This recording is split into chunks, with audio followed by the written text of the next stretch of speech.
Hello, everyone. Welcome to another edition of Sunday Night Geekery. And of course, in addition to boomering turning the mic on, I also booming the number. But as you can see, it's correct now. It's actually 142. You know, last week's show was so epic. I wanted to recreate it, but yeah. So typical Mark boomering something. But yeah, this is number 142. So thank you for everyone for being here. Let's say hey to everyone in the chat. Hopefully, we'll have some panelists joining us soon.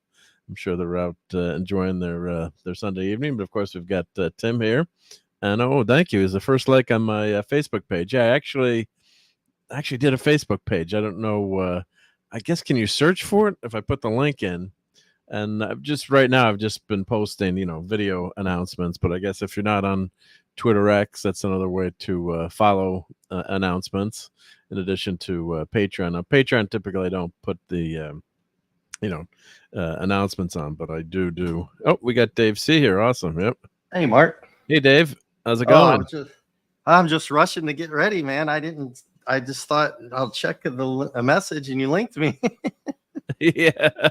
Thanks, Dave. I'm all sweaty. Oh, no worry. Yep. No worry. Yep. No one's ever late no one's ever late here. No one's ever early here either. So I was just as you can see, I'm trying to feng shui my apartment. I had a corner view. I have a side view. There you go. Well, you just moved, right? Yep. Yeah, I was trying to get all my stuff ready, and I said, "Oh, let me just see what's going on."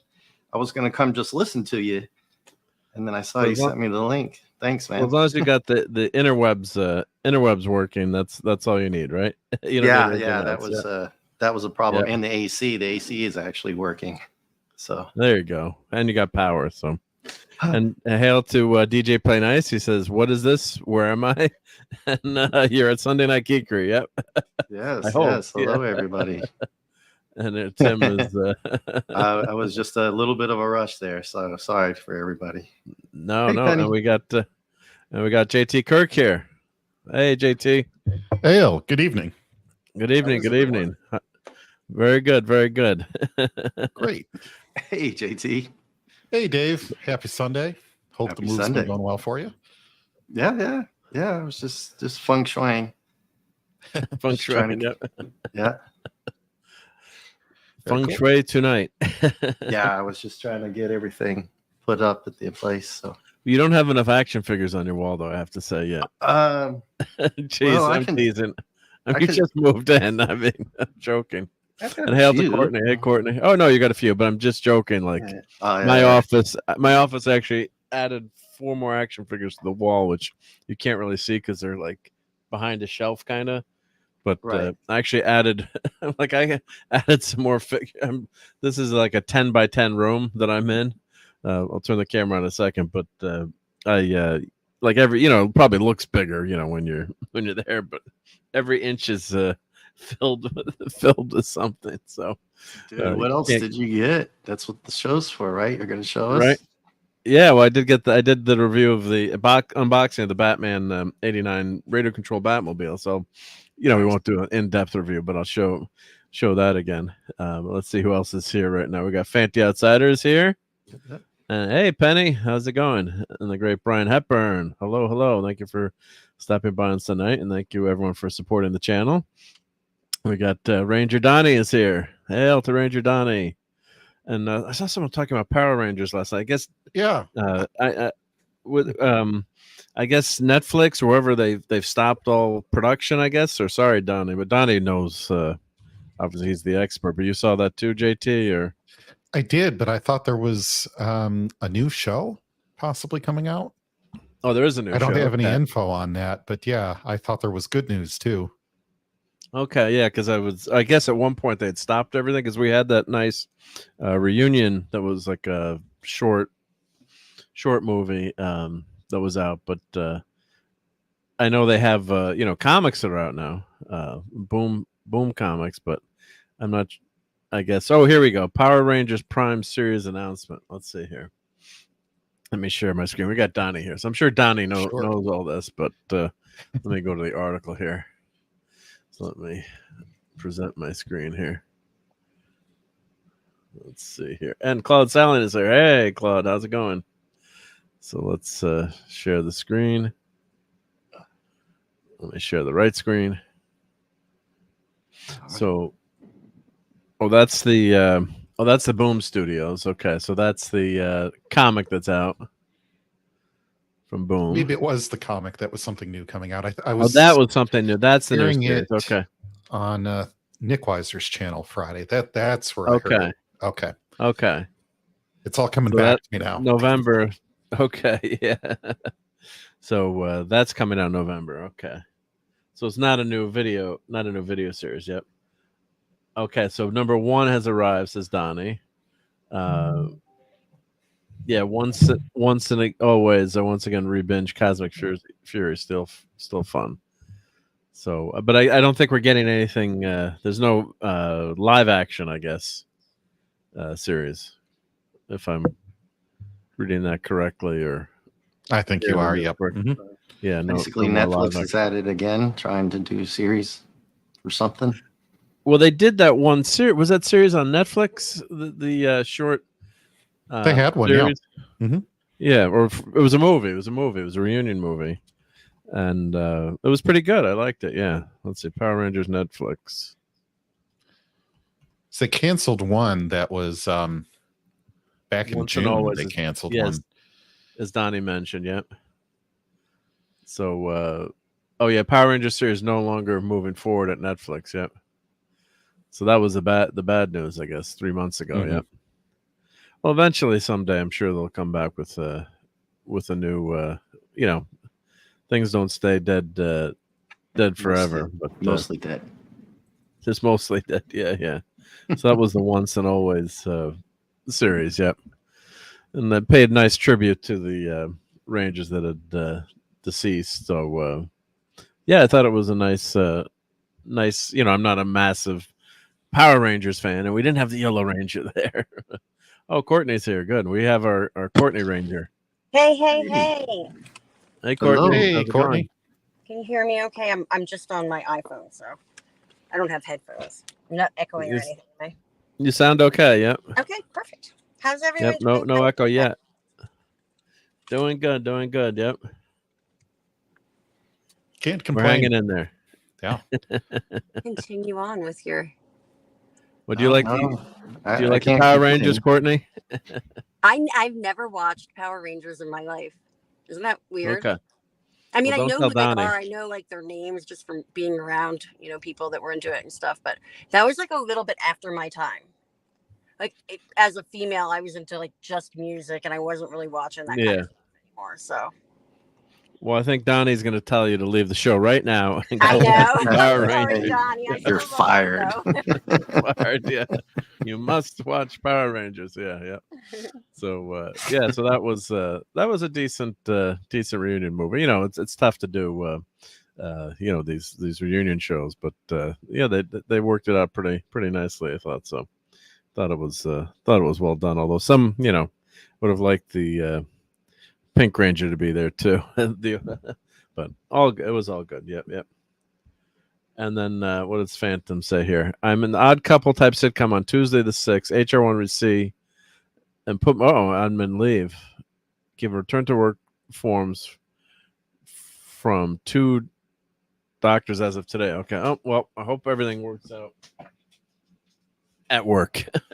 And my I wife dealt is with that before when I was working Phantom, and it can take a long time. It's not. Yeah. It's kind of annoying, but it's worth it. Just make Yeah. sure.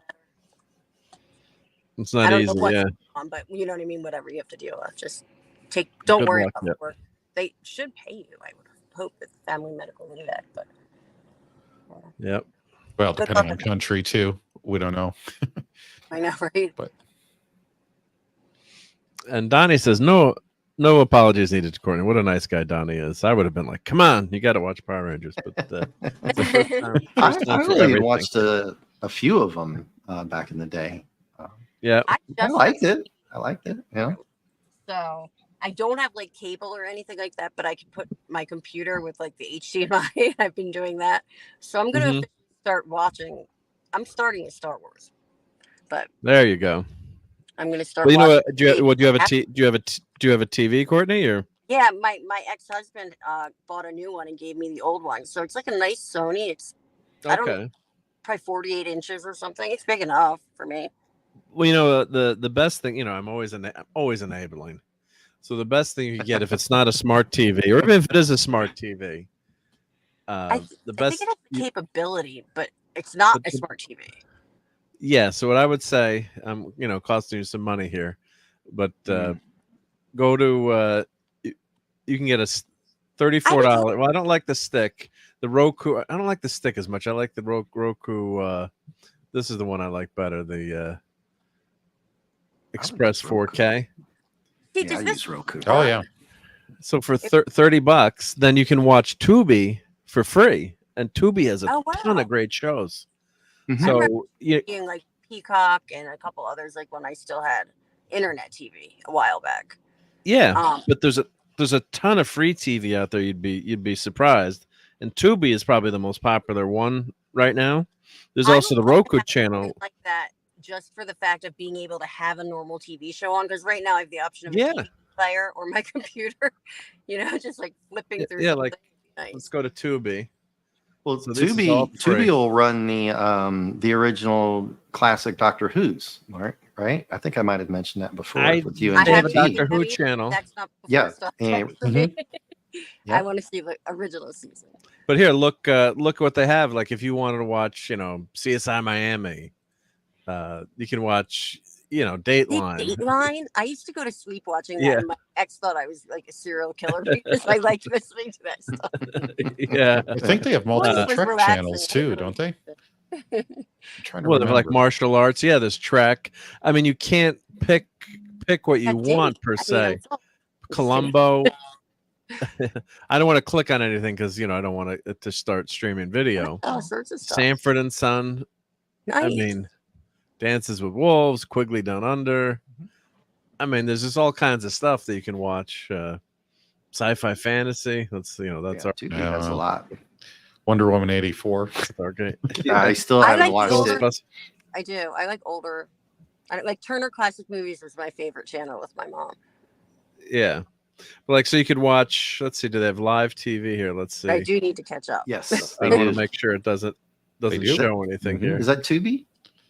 Yeah, that's Tubi. Yeah, let me. Sometimes pause this. These internet things have like a Bob Ross. I'm trying to see how I could kill this, but so it doesn't show that. But so you could see.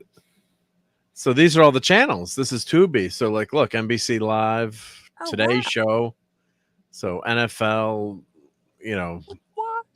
So it's not on streaming, but it's a pretty good. BBC on there too. Yeah, in the chat or in all the classic Doctor Who. A link to what that thing's called, because you know me, I'm not writing it down and I will not remember. Yeah. So let me close this. For $30, I will invest in something like that.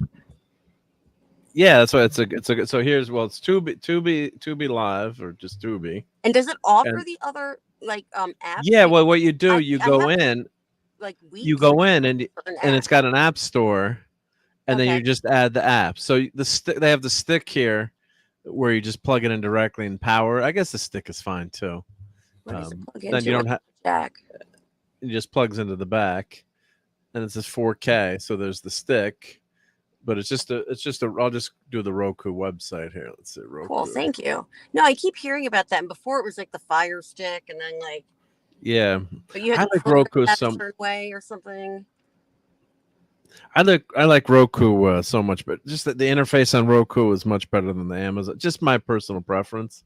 I don't have Prime anymore. I couldn't afford it even with the. Yeah, no, but Amazon has their Fire Stick.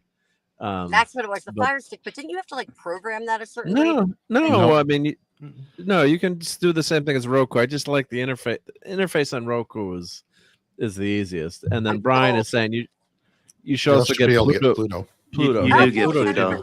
Hey, Mark, if you just buy I have the Roku TV and it just comes with, you put the app on there, and like Brian said, you get Pluto too.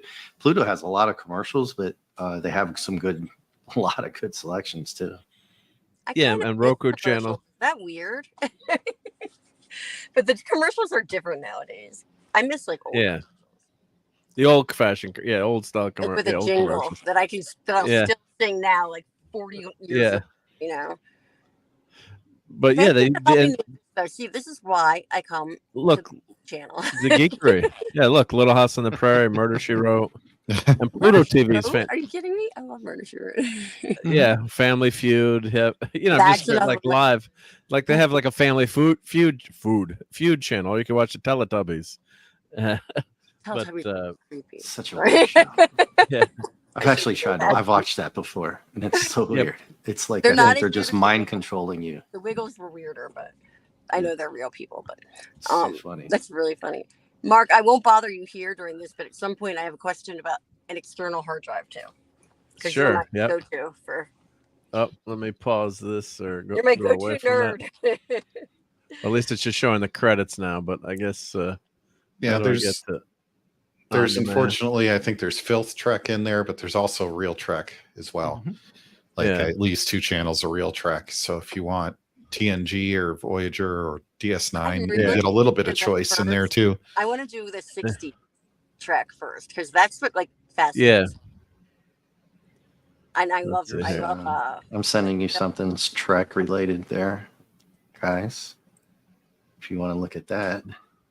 On Fleabay, I put it in private chat for you, Mark. So you can thank you. Yeah, that one. Yeah, so I'm gonna close this because this is not letting me scroll. But the same idea, yeah. So Pluto TV is another good. So there's all kinds of free ones.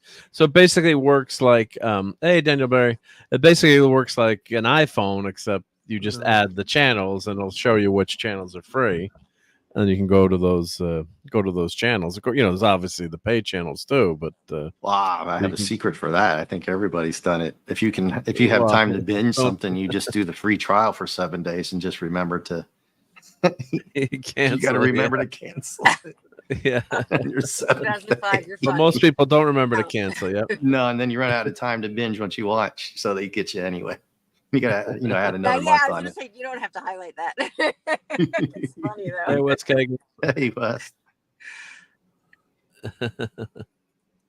Anyway, look at that. I'll probably get the BBC channel sooner or later because I can't deal with the commercials anymore. But Tubi's not that bad, to be honest with you. But Courtney, really, what you should be doing. They only have like 3 channels. Tubi? No, like BBC, like in Britain. Oh no, my God, they got a lifetime worth of shows. Oh, I remember. No, but they are limited. BBC One, BBC Two. Yeah. Well, the one I get, you can get the Doctor Who's, you can get Blackadder, you can get, Blackadder. I really want to watch. Are You Being Served? All those ones we've talked about. I think I've brought those up before. Those old school ones. Well, they do have BritBox for US, but they have like a version of BritBox in Great Britain, so you could stream all the old shows. You know what, Mark? You might be right on that. I think it might be the BritBox one. You have to go and check to see which one. The BritBox might be the one I'm thinking of. They don't call it BritBox anymore in Britain. It's only BritBox in the US or foreign for foreigners or different countries. But in England, they call it something. It's called something else. But if you pay your TV license, you just call it box. I'm not sure in England. Yeah. So this is 1 through 52 plus extras partial run of 59. Oh, the grade's not that great, but you get the whole run. That can't go for. So so they've got the whole run plus doubles of some comics. Well, why am I showing this? Because I'm going to bid on this. Just kidding. No, just Star Trek enabling. Yeah, no one else can bid on this. The grade's not that great. Yeah, I've ordered from them before. The grade's around a 5. That's probably about right for them. Maybe. But if they say it's a 5, no, but I mean, this is going to go for probably a couple $100 or more. I would think so. Probably. I mean, if it's got number 1, 200, 300 because of the grade. Got number 1 there. Yeah. Right. Yeah. They got the full run. So it's not always nice to get the runs all at one time, just for comics, though. Yeah. All right, JT. Well, hey, hey, that almost ruined my weekend on vacation. I can tell you. I almost didn't have a good time. Yeah, so I thought that was kind of interesting. If anybody wanted to try to snag at least a good reader copy and have the whole set. Well, very good. Fine. It's not horrible. 5.0. It's not, it's not missing. No. They're not missing covers or pages or anything like that, right? Well, they're probably a little bit yellow, but everyone always thinks that like their comics are, mint condition. These don't. I mean, granted, I always experience that. You look at comics like, so there's a chip on the cover there, and these are old books now. But there's a lot of I've ordered from them before, and they're pretty accurate. The only people I really, really trust would be My Comic Shop, and we've always talked about them before. When they say it's a grade, it's usually a better sometimes. Yeah. And Nucadia is also another one that's very good too. Nucadia Comics, but there seems like there's more. I'm seeing a lot of doubles here. Yeah, I was just going to say that as well. It seems like a lot of doubles for. Yeah, just pick out the best ones, keep the best ones, sell the doubles. Okay, and sell the other ones, sell the doubles cheap, get some money back. But number 1, that's number 1. That's a tough one to get these days. Yeah. And I always said, I should have bought more of them when I was when they were never cheap, but they were not that expensive. Do they have a single picture of number 1 there, Mark? You can zoom in. I bet the spine tips. No, it doesn't let you. It doesn't let you zoom in. I guess you're going by their grading there. Yep. Yeah. Sometimes they'll take one like that, like a number 1, put 1 picture. And hail to Hiawatha Live. Thank you for joining us on Sunday Night Geekery. Don't think we've met before, but great to have you joining us tonight. Thank you. Hi, Shep. Sorry, I came running back to the thing. I was Thunderheart. Yeah, that's. Is that a buddy, Courtney? You know Hiawatha. Okay, funny. Awesome. He's good people. Awesome. Good people. Good peoples. I can tell by the avatar, of course. I could share his. Well, I can't share anything on here. I'll deal with that afterwards. Hi, Ron. Hi, everybody. You want to share his channel, or does Hiawatha have a channel we want to share? Yes. I will look for. Someone in the one of the wrenches it's just out Hiawatha. There for Hiawatha. I'm sure that's. Well, you can put it in without the .com, I guess, without the Okay, just yeah, the channel do name. that. Yeah. Here you go. There it is. JT got it. There we go. Thank you. Okay, now I will be back. You'll be back in a second. Yep. So let's see, like number 1, first Star Trek comic. So that's number 1 there. Let's see how much is. So that's a 5, right? Yeah. $700 pop with that printed in the back. What'd you say, Mark? I'm sorry, JT. Who said $700? Well, that's what 5 graded 5.5. Okay, so then this whole run should go for at least that, then, right? Well, you would think that's going to go for more. I mean, look at the folds on the cover. I've 5.5. I mean, just one of the books, so it's going to go for quite a. Of course, these are graded. Like this is graded and signed by the great William Shatner. Yeah. So, yeah, I mean that's pretty. I guess it's authenticated too, obviously. So, So that's number 4. He's on the cover. Signed by Shatner. And in the CGC, they show you on the cover that it's authenticated. And it usually it's signed by Shatner 8/12/21. So sometimes it'll show you, if it's certificate of authenticity. Yep. So yeah, that's damn cool. Yeah. So but only an 8 at this point. I mean, can you even get anything 9+? Oh, sure. Yeah, just gonna pay for it. Yeah. you want pull out the Visa. Yeah. So just there's not a lot of them out there, though. I wouldn't think, though, right, Mark? Any of these in the 9s? Well, I'm sure you can find them here. Let's see. And most people are holding. See, like here's a 2.5. It's 3.3. Well, here let's just do CGC 9. Let's see 9.0. Even a 2. It's nice to have a reader copy like that. Yeah. Even that is worth. Said that was a horrible condition. Yeah. Yeah. So signed CD. Wow, $400. Even just signed by. I guess the Shatner signature is worth. Oh yeah, you got a 9 there. Worth that much. Yeah. Well, this is an 84. No. Yeah. I'm just. That's interesting. That's. It's a DC one. Mm-hmm. Yeah. Let me just see if we go back here. Oh, which tab? I have too many tabs. You've got a whole thing. Yeah, well, let's do high to low.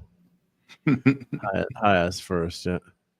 Well, they don't have one for sale right now, but I'm sure there's 9. You can always look up. They have the population of what's out there, and you can look up what's what. Yeah. Hey, Pop Culture Minefield is here. Sorry, I'm looking at the other screen. Great to see you. Yep. Looks like there's one right there. Just down at that's another 84. Gary's here. It's let's see. Yeah, I think that's one you already looked at. Gary, you're going to be at Pop Culture. Are you going to be at Toxic Tuesday on Tuesday? Yeah, it's Jerry.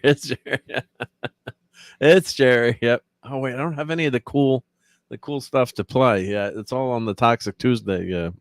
I don't have his song queued up or that. His theme. Yeah, it's all on. We've missed you in the last few weeks on Toxic Tuesday. So, but yeah, I mean, and Gary is an amazing comic book artist. So. And he's done some great Star Trek work, so amazing stuff. And I'm sure everyone here is sub to Pop Culture Minefield, but let me put his channel in the chat just in case you are not. Make sure you sub right now. Don't go anywhere. He's try. Yeah, no, you get too busy and of course if you're, work and life and projects, just get in between. But we always have so much fun when you're there. So it's always great. Yep. Oh, we are doing True Grit. We're doing the original True Grit with the Duke, John Wayne, not the 2010. Although, as far as remakes go, I don't mind the remake with Haley Steinfeld and Kurt Russell. Not Kurt Russell. Oh God, who's in the remake of the guy from The Thing? Oh, Russell. What? Who's in? It's going to come to me as soon as you say it. The chat will get it for us before. Yeah, they will. What was the? Who was in True Grit? The remake of True Grit. Yeah. Jeff Bridges. The dude. Yeah. Yeah. We miss you. Well, if you want to stop in for a few minutes and say hi here, I know you're probably working right now, Gary. But if you do want to pop in, I'll shoot you the link if you want to say hi. Yep. But if you got to keep working, all good. I know. Yeah. Oh, Fanti got the ROM on. Oh yeah, the ROM is omnibus. Yeah, it looks gorgeous too. Yep. Oh, you got that? Fanti Isn't that the one Clobby wanted to get, right? Was that talking about that? Yeah. Or is that you? Well, that was out already. He didn't get it, but I thought I would have gotten that. Yeah. Well, I got the Micronauts one. I had to have the Micronauts one. I've got a ton of the ROM comics. So, but it is nice to have that. Yep. Oh, let me shoot him the link. Yep. I shall shoot him right now. Phantom, did you just order it or have you gotten it already? Have you opened it? I'm curious. I bet it's nice, right, Mark? Oh, I'm sure it is. Yeah. Let me find Geary, as Nick says. Yep. Let me shoot him the link here. Yep. Oh, and I got to show him those action figures I saw last week too. I was gonna send him the info on that company. So let me pull that up. There were some cool action figures that I thought would be apropos for his new comic that's coming out. Let me pull that up. Yep. And then we'll show everyone the Batman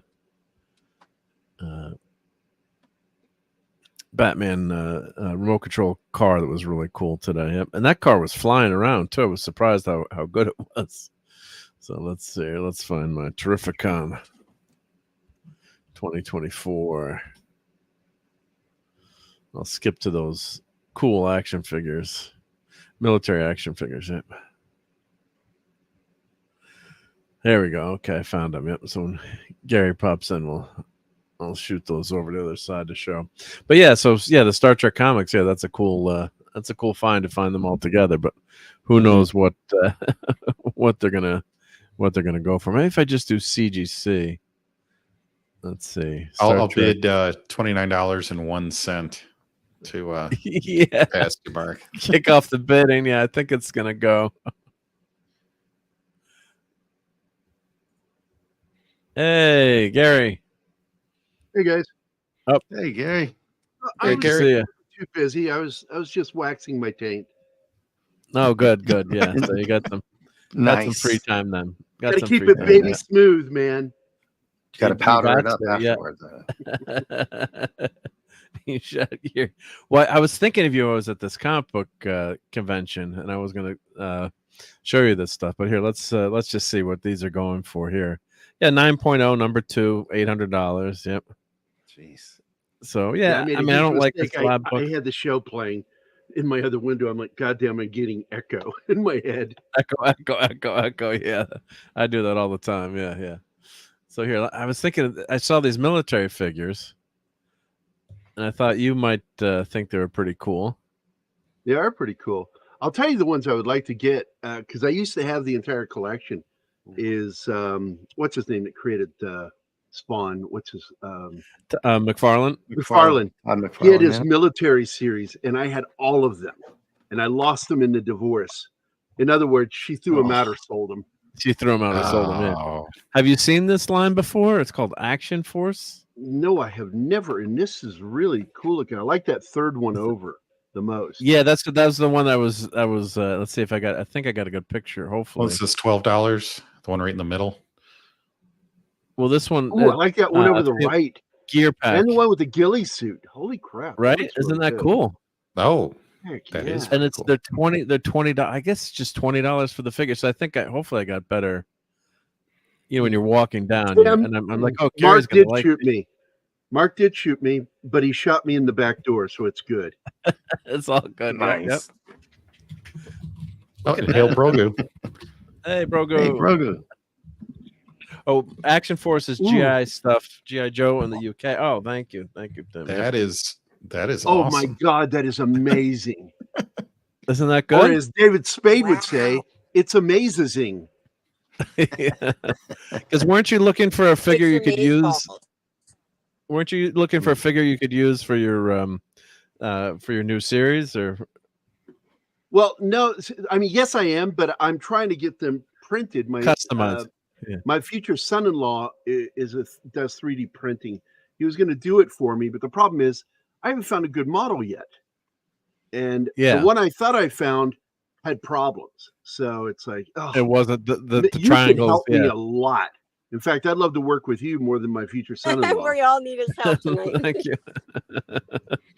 The thing is, I've had that happen where you have a model, and then the model is, the triangles aren't good, so to speak. Well, it's hollow, and if you change anything in 3D modeling, go to change anything, instead a whole section will disappear. It's no longer a 3D model. Yeah, so, and it won't print anymore. He's got a Scar H. in his hand there. That's what that looks like. Yeah. The one with the ghillie suit, I was trying to figure out. It looked like he might have had 3 different heads you could have put on him. These have 2. Well, it looks like they come with a variety of different faces, heads, and hands, and weapons. Look he's got 2 alternates and a helmet, alternate hands, some ear pro, 2 different choices of ear pro there. Yeah, you know what the weirdest ghillie suit would be? When I look at this, I think, would it be crazy if a sniper was wandering around dressed like the Hulk and he was shooting from inside the Hulk? Oh, they have them on Big Bad Toy Store. Okay, yeah. Big Bad Toy Store exclusive. What's that one down below? Go back. Let's see. Here? No, the one down below. Yeah, what is that?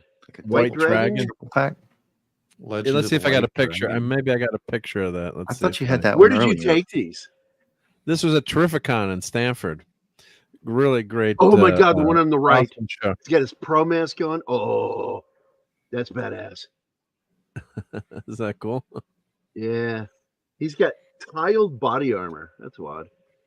That is. Yeah. But yeah, and on the side of his legs too.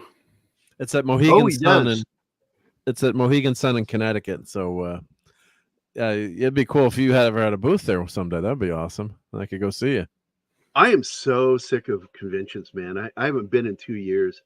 This is a good one. This is a good one. Keith goes to the cons and represents us, and he'll go, "Hey, man, you gonna come down and go live?" And I'm like, "How many people are there?" They're like, "Oh, it's pretty packed." I'm like, "Nah, I'm not coming."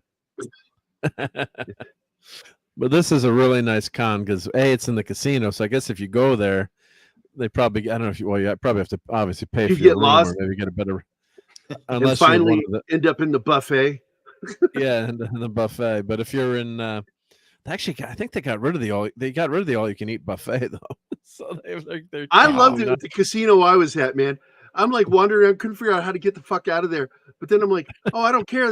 There's a buffet. Let's go eat. Let's go eat. Nobody cares. Yeah, but Mark, did you get Ponch and John's signatures? Or yeah, I'll show that picture. Yeah. Oh, nice. And hail to Prater 7. Hail. Great to see you. You know, I got his phone number. Did you what, Gary?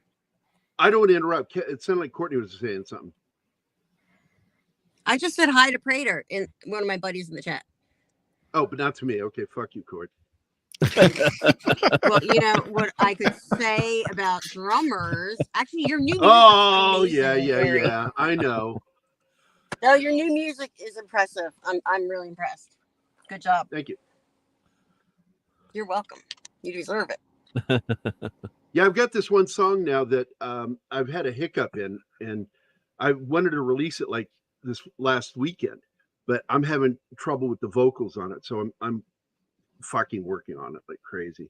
And it's another one that's got the Afro world rhythms in it, you know, a lot of drums.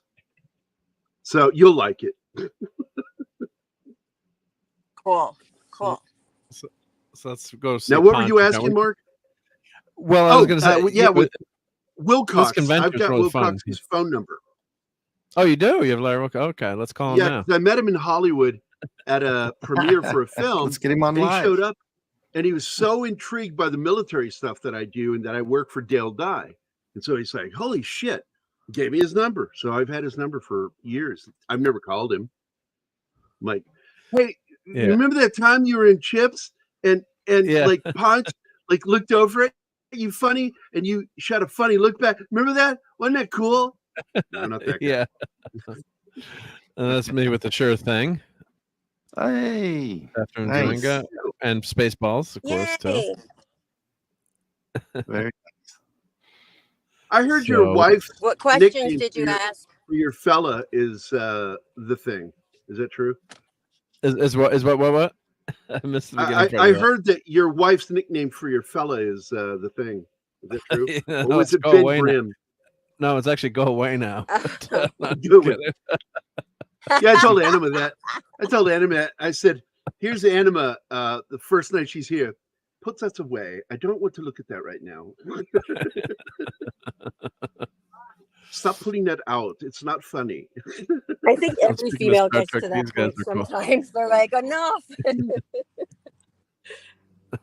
Ooh, I like the Beetlejuice one. Yeah, is that cool? Right? My daughter would Very love that. cool. How much is that? $84. Oh, I got to show that I'm to gonna my have to daughter. change my avatar. And there, well, the name of the place is Dragon Wix. Let's see if I had the card. I think here you can probably Like find it CK? here. Yeah, we can read Yeah, that. Dragon WYCKS. Oh, .com. I'll put in www.dragonwycks.com. I can spell too. Mark calls it the Hulk. Oh, it goes to Terry TERRI dragon.com. Oh, it flips. So yeah, that's once the you get actual there. web. Yeah, Yeah. it redirects. So I worked Let's in IT. see, I know the words. I'm trying to see the picture of Dave, What's you look like laser? a sportscaster. I swear to God. I do like. Right now you look like a sportscaster. You should be like doing Nice. sports right now.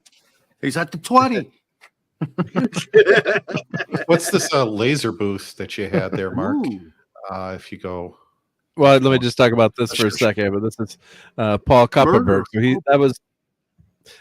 So he signed. That was the first superhero comic I ever got, and I used to know him from shopping in Stamford, Connecticut, the local store.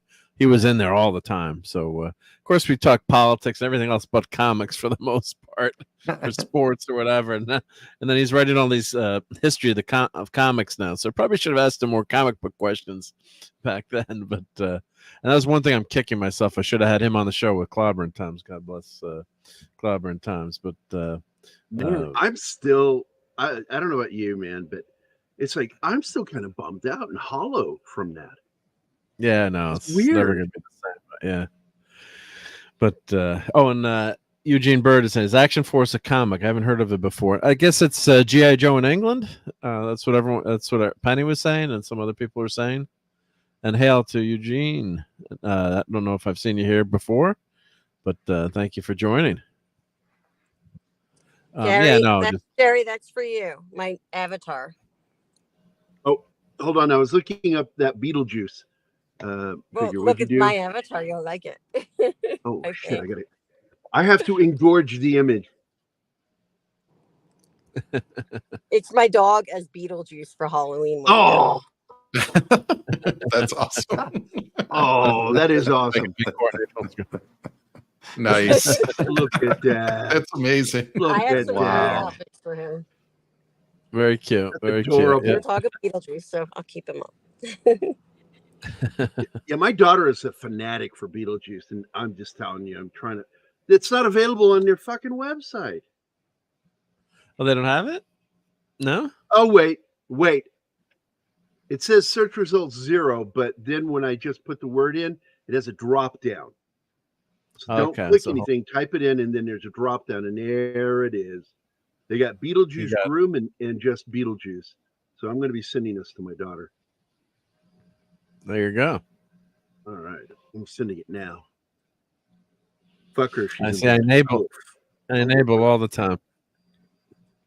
Jerry Ordway, he's signing these. We're joking about those comics. Oh, Jerry Ordway? He's so nice, yeah. And Jerry, shout out to Jerry. I hope he's feeling better. He had got the vid at the con. And no. Yep. So hopefully he's feeling better. Yep.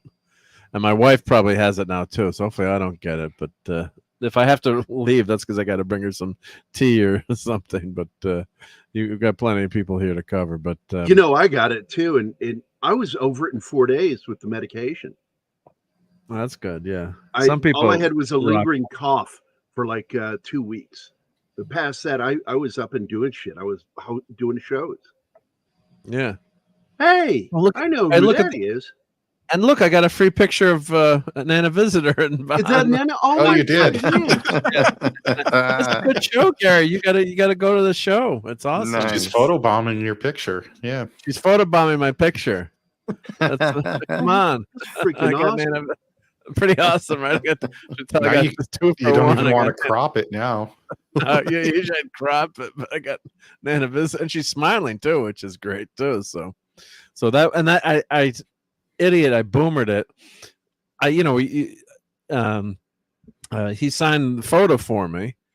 You have signed. You haven't been to a con before. They have the signed photos on the table, and you pick which photo you want. Say sign this. I guess if you bring something too, it's not like a massive line. Some places they're really, the big stars, they're really picky sometimes about what they'll sign, or I guess if the line is massive. But so nice, Armor.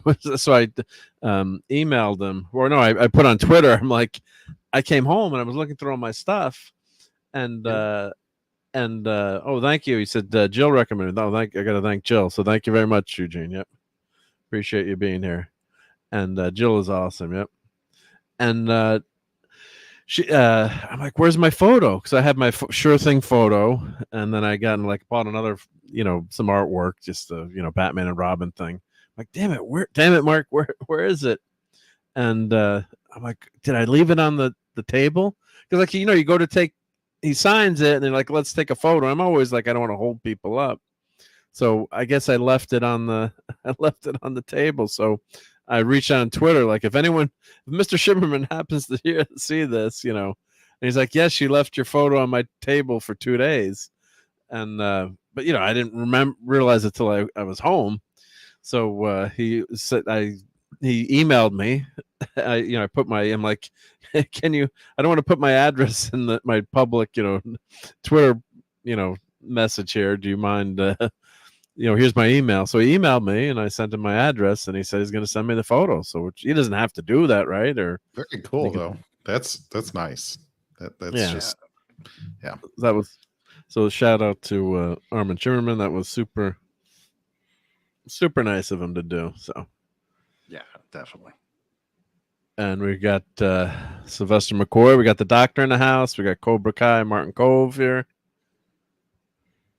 How was the line for those guys? The line was massive, but if you went at like 5 o'clock, then the line went down. Like there was a big rush in the beginning, and then if you waited it out, then you could meet him. Like Ming.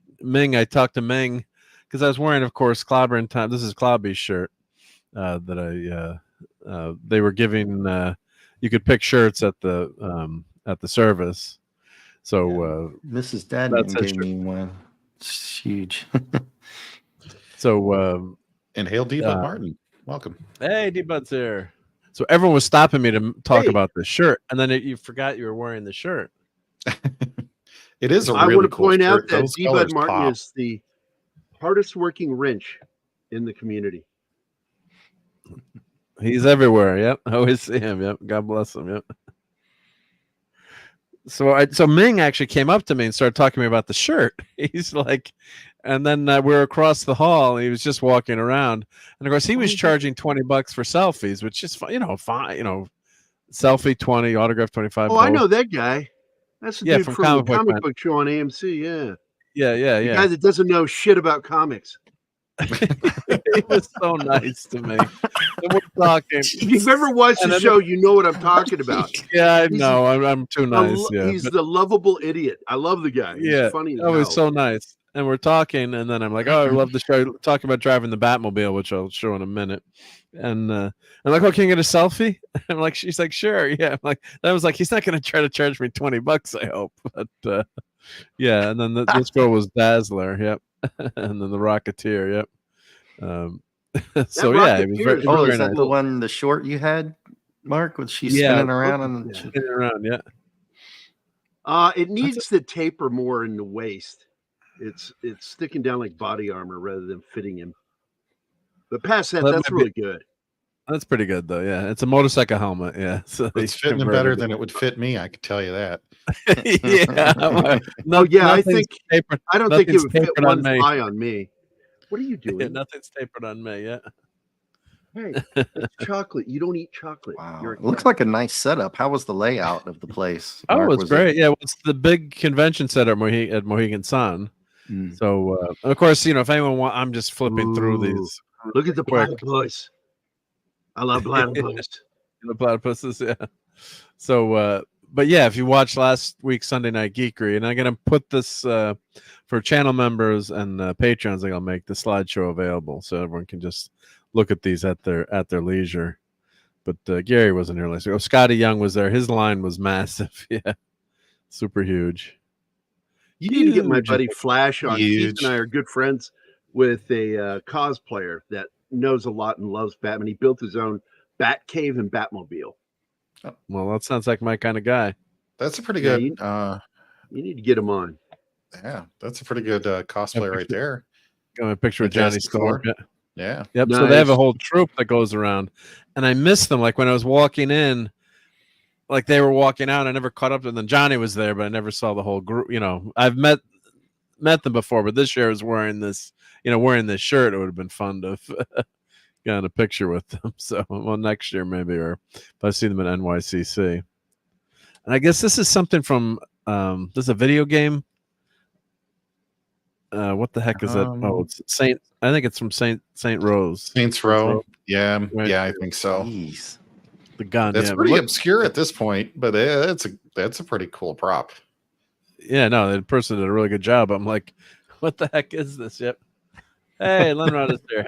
Hail. Yep. Hey, Lenrod. Hey, Lenrod. What's happening here? Oh, we're just reviewing Terrificon real quickly here, going through fast. There we go. How's that? I had that, dude. Oh my god! This is from the Marvel run. That's how Marvel. much were they? This wasn't the original. Yeah, I think it was $80 or something, 50 to $80. Oh my god! I was gonna say I have the whole BSG run, the very first one, and that cover didn't look too. Oh, well, this is a treasure. Right? Yeah. Oh, I love that comic, JT. I loved it. The BSG comic? Yeah. Yeah, that's actually a good one. My number 20 in that run is supposed to be graded over a 9, but you know, I just don't want to send it away and get it slabbed and it graded and all this crap. I don't know. It just don't do it. It doesn't seem like even that. It just doesn't seem like it'd be worth the money, and it'd be sitting in there forever. And it's meant to be read, you know. So, hey, it is a great story. I love it. Mm-hmm. Hey, well, hey, Tom. Kids. Hey, man, what you doing tonight, mate?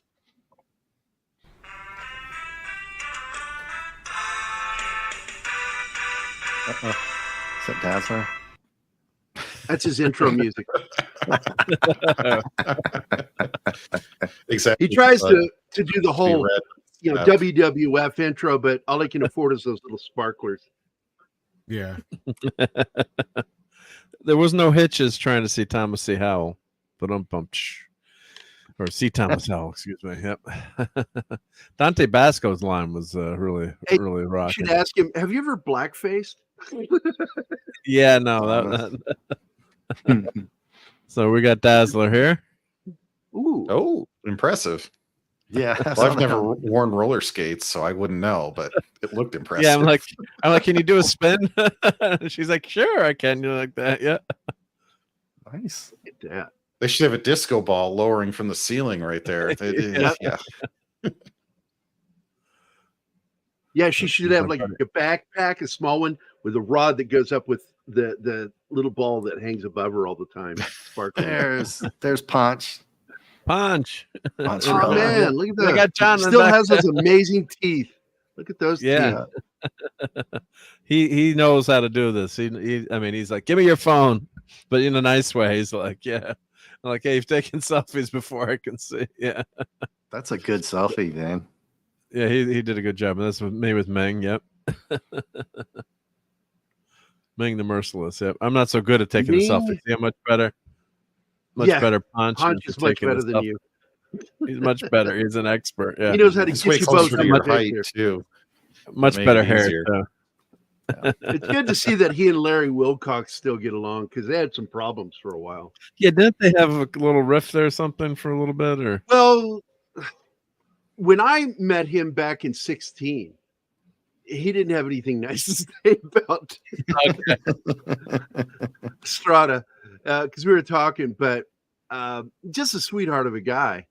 But yeah, he got screwed over by Estrada on the show, and he got him removed off the show.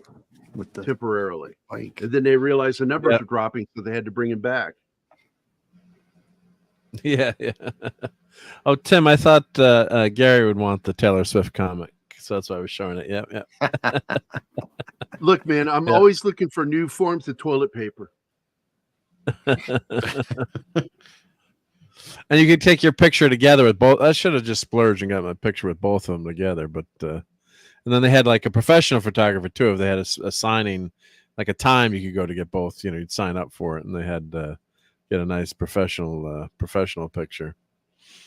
So yeah, I got a bunch of pictures. You got all three. You got them both in there.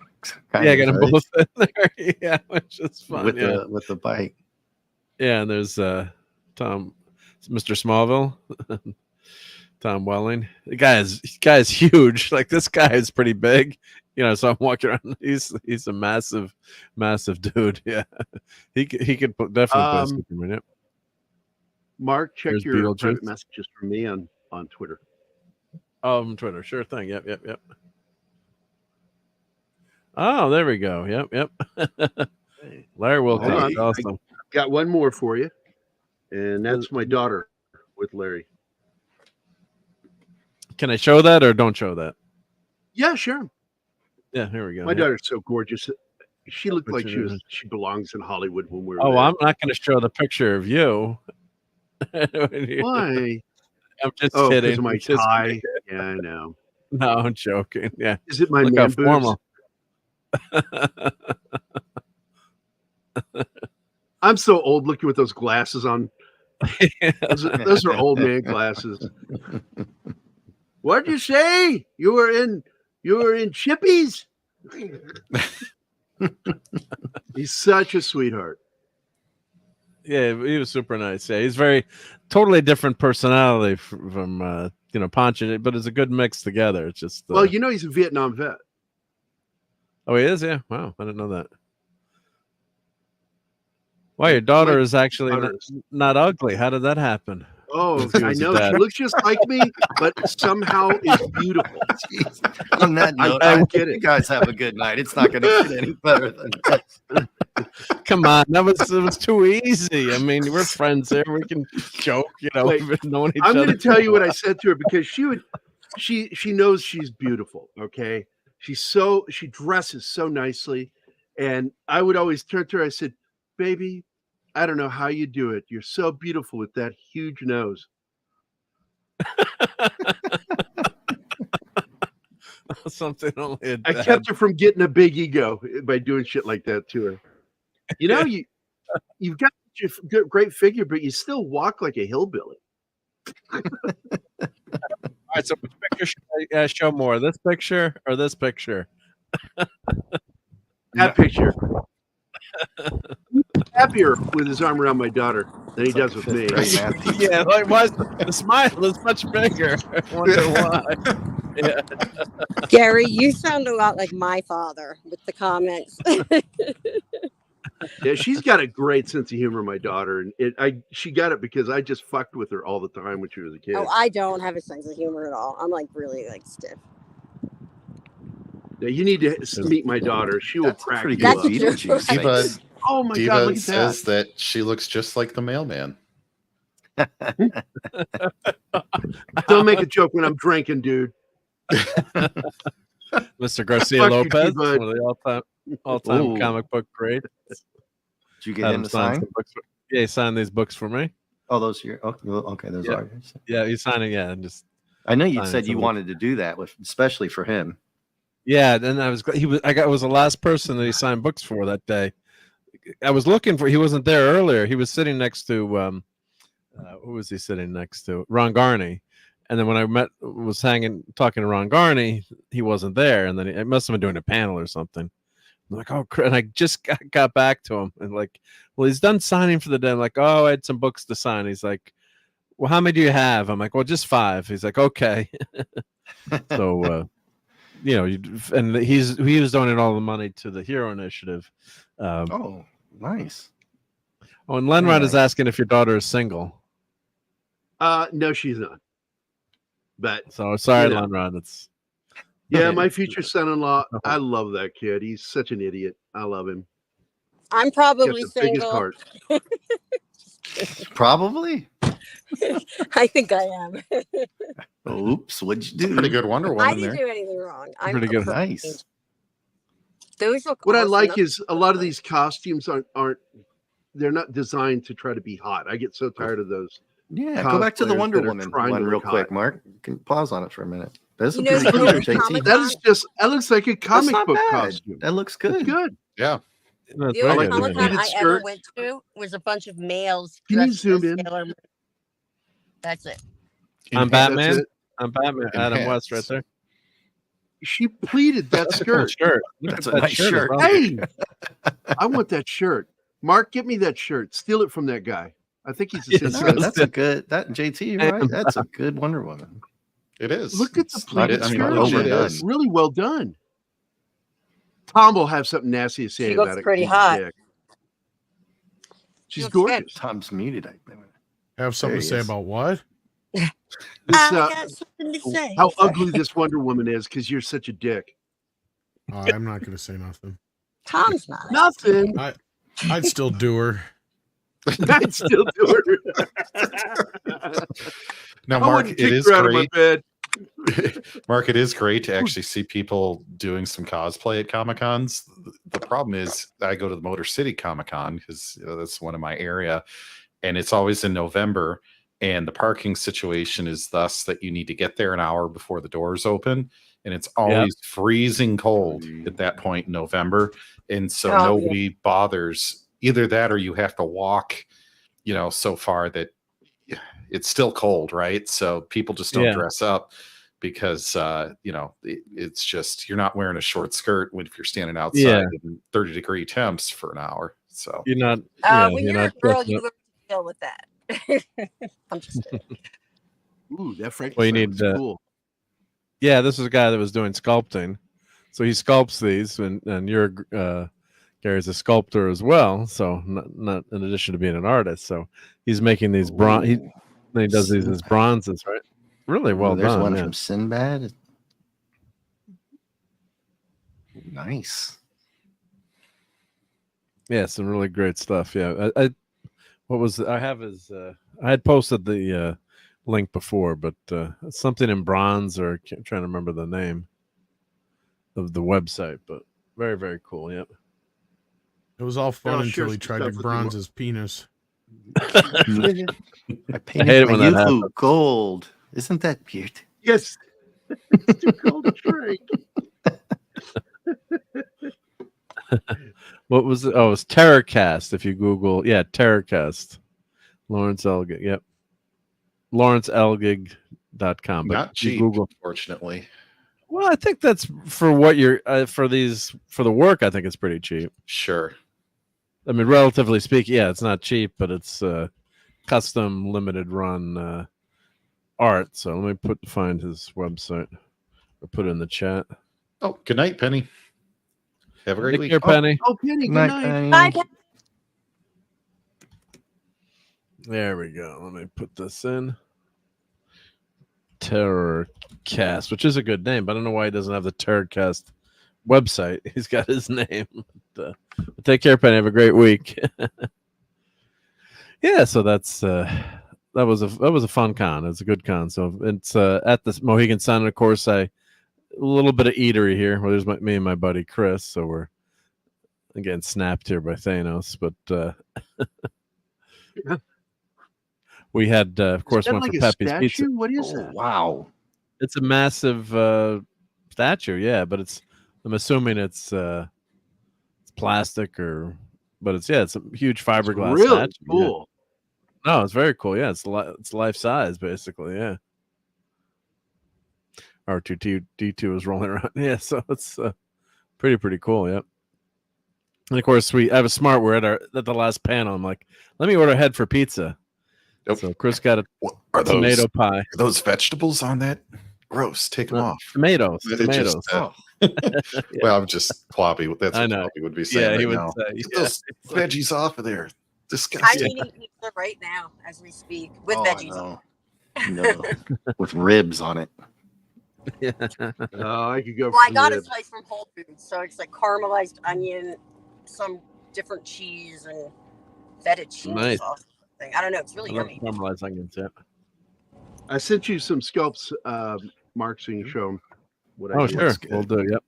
So this is my famous clam pizza. Nice. Is it like clam chowder? It's like chowder. I thought you said clan for a minute, like, white supremacy. It is a white pizza. All white. It's very white pizza. I'm trying to get canceled there, yeah. Jeez. The fantasy sauce, yes. No. So I Mark, almost choked. Mark, what was the ask you before we dive to the food? What was like one of your most impressive things at the Comic-Con? Like, was it an action figure place or meeting Lopez or? Well, I think it's just hanging out with everyone who's like the mindset of a bunch of nerds and geeks. Oh, I know. What did you see? Like, what was something you saw that you were like, holy crap. I like these sculptures. I thought those were cool because I appreciated the guy. They are They're all cool. handmade. They're handmade. Nice. Yeah, so those are custom. It's not just like sometimes you go to these booths. Well, no, they're bronze. Well, they're bronze. They're bronze. So that's actual real bronze. Bronze. Those are like 100 and some each, easily plus, right? Well, some of them are only $75. So yeah, 100. So for a bronze sculptor, I don't think it's that expensive. Yeah. So that was just interesting. I love seeing like the little tchotchkes. Like there was a girl that was making chainmail ties and clothes and stuff. I'm like, that's cool. Nice. And meeting some classic games there too. Yeah, they've got games, and then meetings. Always meeting the artists are fun. Ron Garney, I got to talk to for a bit. That was because his wife is actually very good friends with my cousin. So I was.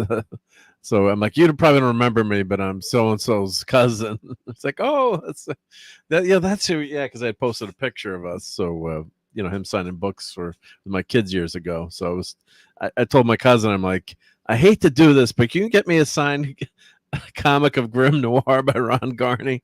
The Thing is my favorite, and that was during COVID, so you couldn't go out. I'm like, I hate to do this, but yeah, and I did. So I got a lot of my comics signed. Did I show those? I don't know. I'll have to show those. I have those in the other room. But yeah, meeting like Jose Luis Garcia Lopez is amazing.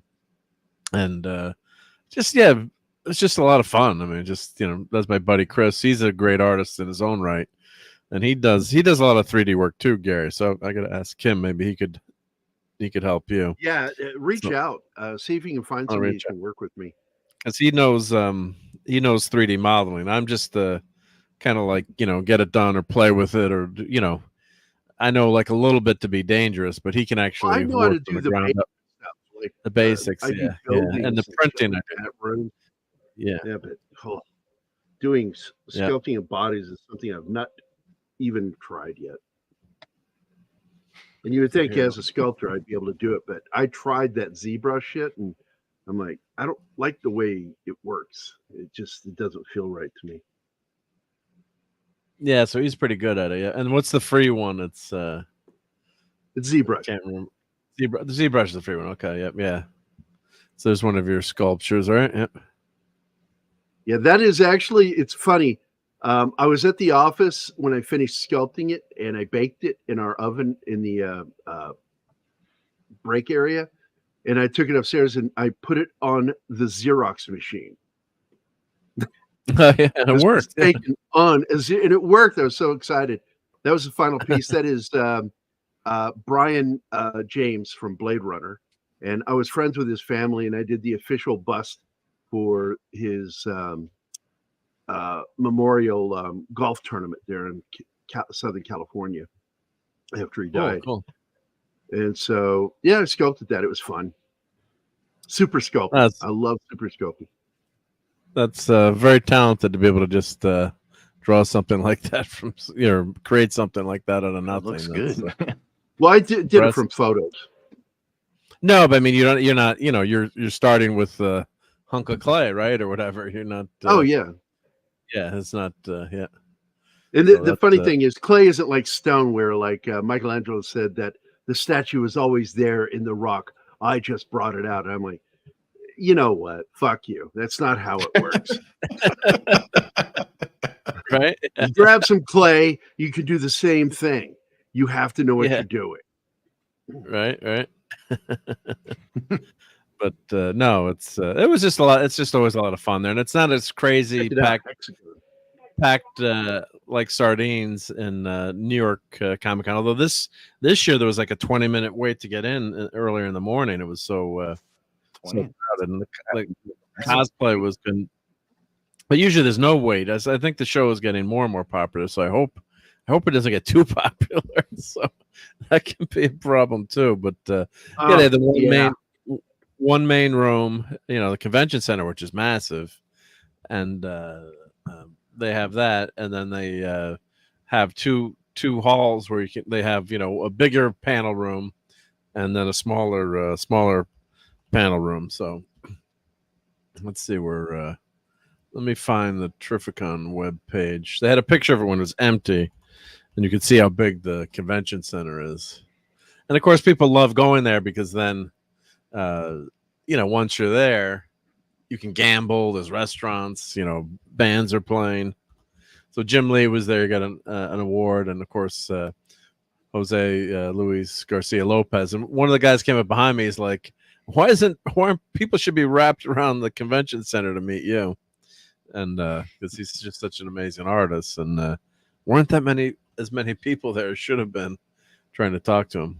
Keanu Reeves, Joe Pantalano, Matrix. Oh, Joey Pants. Joey Pants was there. Yep. He's awesome. Yeah. He actually just accepted my friend request on Facebook not long ago. Oh, awesome. Peace. Mr. Simonson. I just watched Bad Boys 4 earlier too. Was it any good? Yeah. I saw it in theaters. I have a copy, and I just haven't worked up to watching it yet. No, I liked it. All right, cool. I'll check it out. If you like the third one, you should like this one. It's basically kind of picks up, a couple of years, but it kind of picks up where that one leaves off and ties nicely back into the earlier films. So, hey, go back. Oh, where? Was that McCoy? Who was that in the? Yes, Sylvester McCoy was there. Holy shit! Yes, I told you should have done the show. He looks so fucking old. That is awesome. I just went to the bathroom in here. You might not want to go in there for 35, 45 minutes. I love that guy. Well, I don't think he's going to love you after that. Just kidding. DC versus that, a special print that was available. Oh, so where was the picture of everything closed? Yeah, but so they have all kinds of merch and stuff, but there's Charlie Cox was there from Daredevil on Sunday. So I missed. Is he really blind? Him. No. No, he's not. He's got radar senses, so he's not completely blind. I think he's fucking with you, Mark. They took gullible out of the dictionary. Too many L's. Oh, look at that. I fell for that joke in high school. I'm not even kidding. I looked up gullible in the dictionary. I did it. I was that person. Shame. If you look up gullible, your picture's right next to it. What is that? What are you looking for? The purple. The purple. JT and I are both like, what is that? That's Jim Ballant, Catwoman. You've never seen the Jim Ballant Catwoman? No. No. Jim Ballant, his run on Catwoman was pretty famous, for certain things. Yeah. Let me see if I go to where's the Terrificon? Here, if I go to their page. Let's see. They had a picture on there. Oh, this is pretty cool. So you can watch the panels. So this is nice. You can watch the Tom Welling panel. Was there, huh? Nice. Oh, you can watch the Sylvester McCoy panel. Oh, that's awesome. That was nice of them to do. He's been on Inside of Me with Rosenbaum, and I fucking love it when those two get together and talk. I would not have told everybody that he's been inside of you, but okay. Well, this is the name of the show, Tom. Michael. That's between you Michael and him. Rosenbaum inside of you, or some shit like that. That's pretty nice. You can actually get the they have some of the panels. Oh, here was the picture I wanted to show. So that's how big it is. That's pretty big, right? It's like 2 hockey rinks. Oh, bigger than that even, yeah. But wow. I get tired walking there, but dude, that's why Dazzler wearing the roller skates. Yeah. So that's that was a picture I want to show. But yeah, so that's pretty nice. They've got these panels are available. So let's see if I click on one of them. Let's see, Smallville panel. Hopefully it's not going to start playing. And so we'll share this. Let me share this. But I guess if you go to the Terrificon, it's on Fandom Spotlight. So that's pretty cool. So I guess if you go there, search for Terrificon. I didn't even know this. So they were filming them. So sometimes they charge you for these. Or especially if like there's one going on, you want to go see 2 at once. So it can't be 2 places at once. So that's pretty nice. Yep. Very, very nice. So all right. So Gary, you got to go there next year. Then we can meet up. I'll get you some clam pizza. I want to try this clam. That doesn't pizza. Even sound good. I know clams. It's like you're killing me. You're killing me, man. Right? Just sounds wrong. Well, what would you rather do? Wrong in so many ways. Hey, would you rather? Would you rather eat that pizza? Just smell it. If it smells bad, don't eat it. It's because you're one of those dudes from like Connecticut or whatever. Y'all eat weird shit out there with clams on everything. It's like, yeah, we do. I've done anchovies, right? Who hasn't tried seasonally, McDonald's will serve fucking McLobster. Yes, they will. Yeah. They do. I found out about this when I was visiting a friend of mine, and they told me, they have lobster at McDonald's. I'm like, fuck off. We go there. I'm like, holy shit, I got fucking lobster at McDonald's. They call it McLobster. Oh, man. Oh, yeah. It's good. I'll pass. Yeah, no. It's actually good. pretty good. It's a lobster. It's a lobster roll. Yeah. Like it's if you go to Mystic Seaport, Connecticut, where they have it's a lobster roll. So they have the aquarium there, and the lobster roll is pretty easy to make. It's just like a hot dog bun with the lobster, either mayo or butter. It's just usually damn expensive. So, it was. It's like what I want the McRib. I don't want the lobster. What's going on here? McRib. I'm like, first of all, it's got fake ribs, dude. That freaks me out. It's like I worked at McDonald's when they came out, and I'm like, I was looking at that, and everyone's like, man, that looks really good. I'm like, it's formed. No, meat is not meant to be formed. Don't eat it. Yeah. Yeah, no, this is a Connecticut size expo center. Yeah. So this is but it's pretty big for Connecticut. So I think it's huge. It's as big as the largest one we had was here in Missouri, which is Planet Comic Con up in Kansas City. It's just as big as that. So that's pretty good.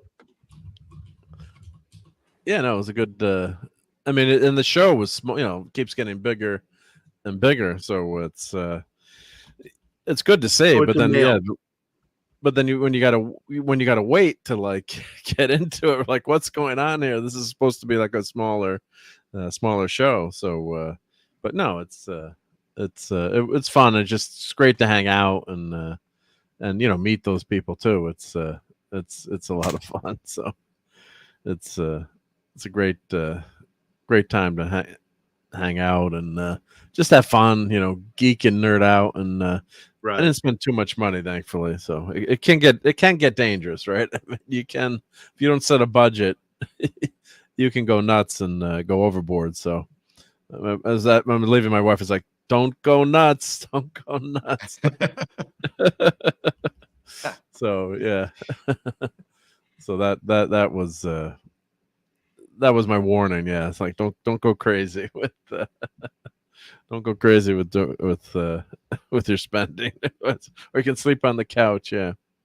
So speaking of spending, let me show this cool Batmobile that I had. But let me just respond to this message. I'm trying to be better doing two things at once on the show, and then we're going to talk a little bit about the Acolyte, not in the just what's going on in pop culture with Disney. Why?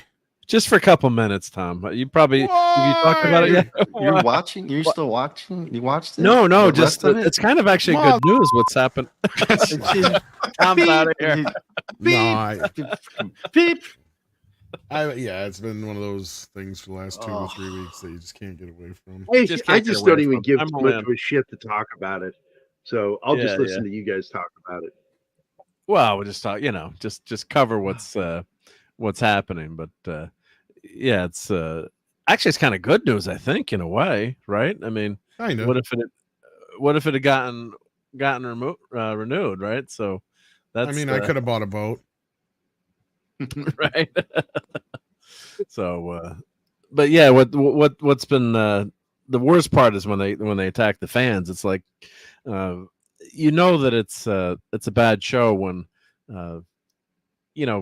normies. Like I always ask, like a quote unquote normie friend, or like, what do you that pretty much likes a lot of Star Wars, or is not very critical, or not in, or someone who's not in the YouTube, internet sphere.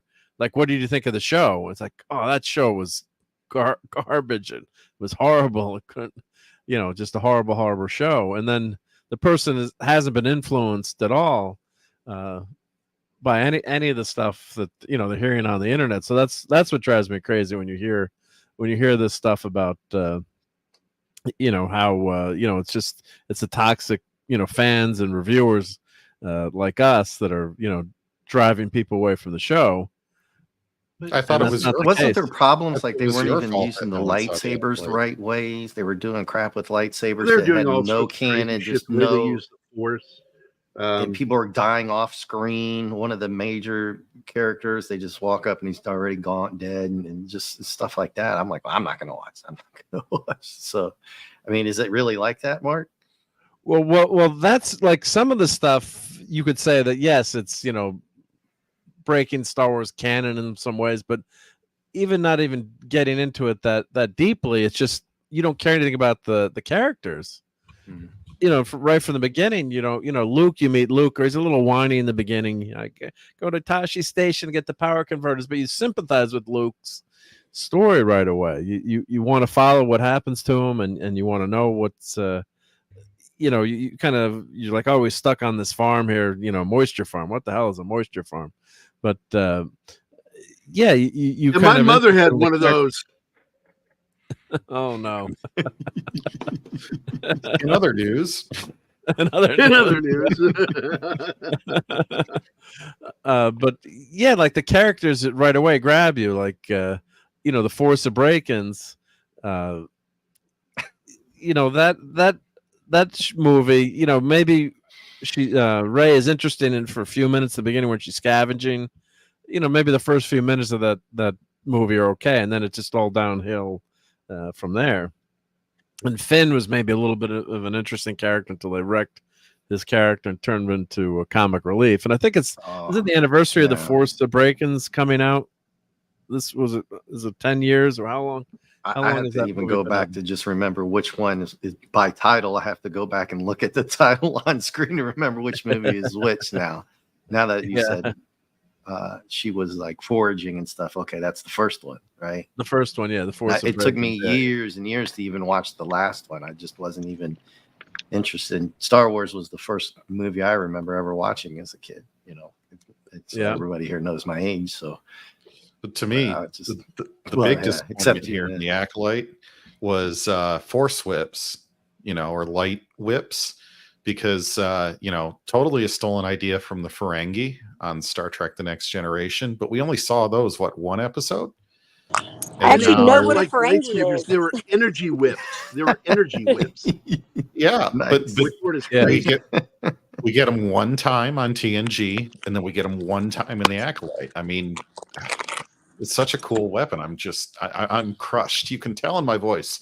I'm crushed. We only got crushed, yeah. one time.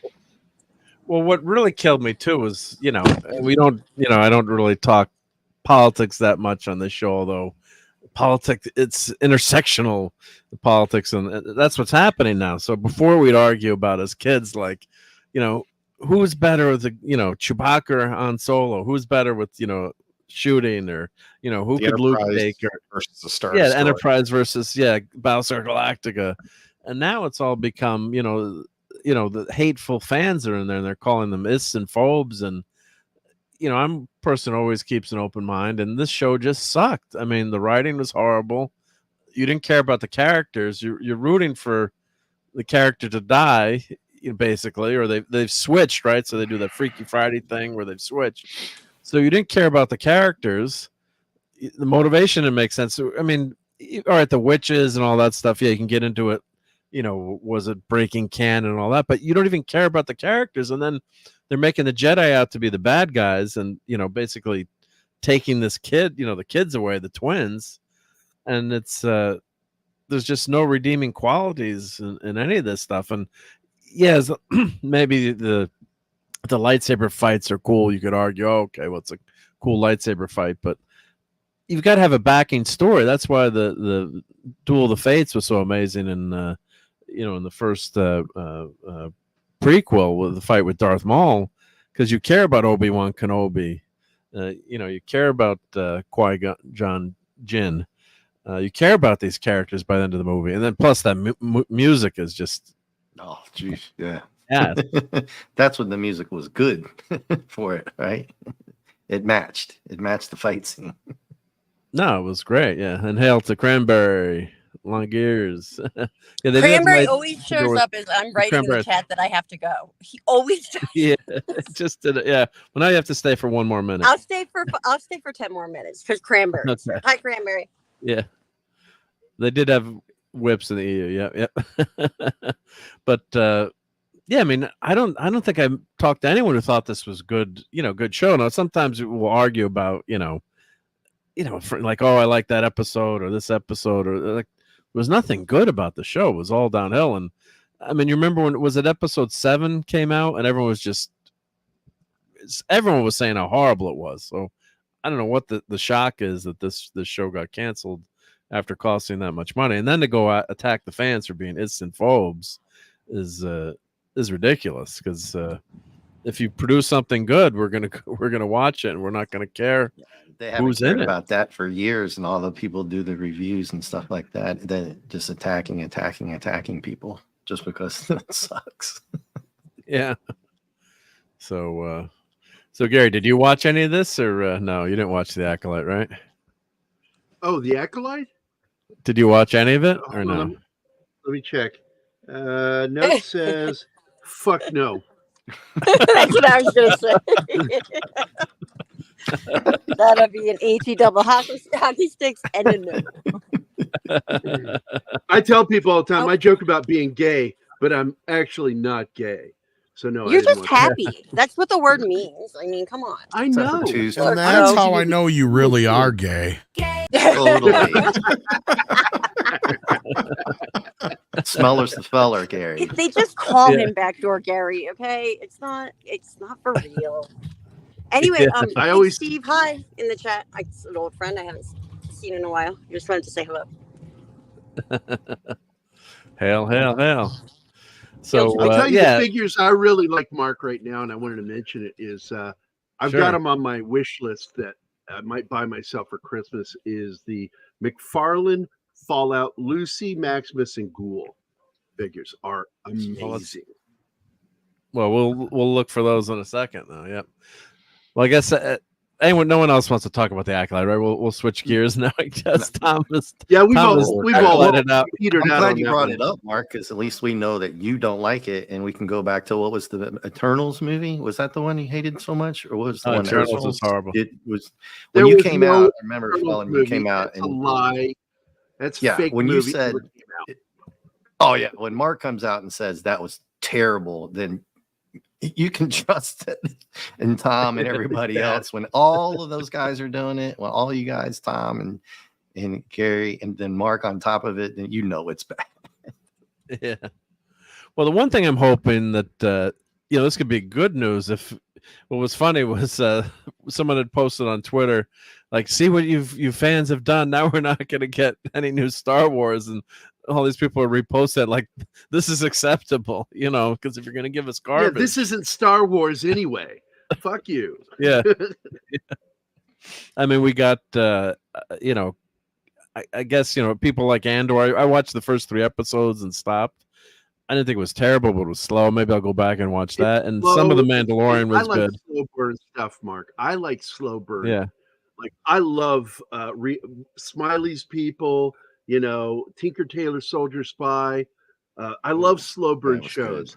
Good. That was something else entirely. Yeah. No, I'm talking about the shows with like Alec Guinness. Yeah. There are miniseries.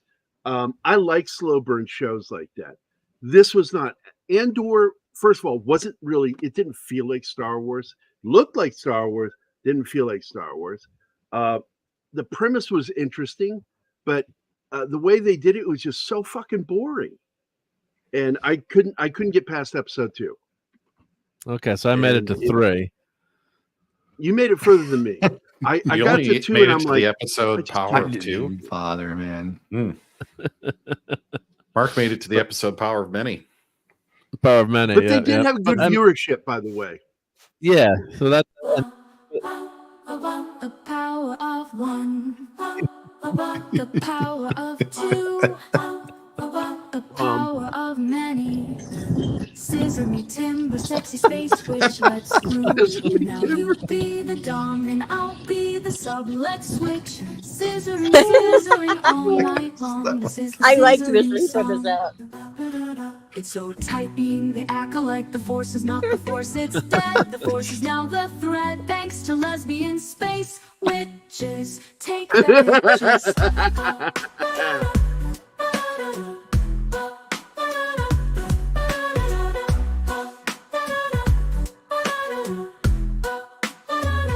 And this, I think, is number 5 on the charts right now. It's been moving up. This song by Tom. Yeah. We try and acolyte die. We know there are more of us than there are of you. This is us. I don't understand. It was probably because of a man.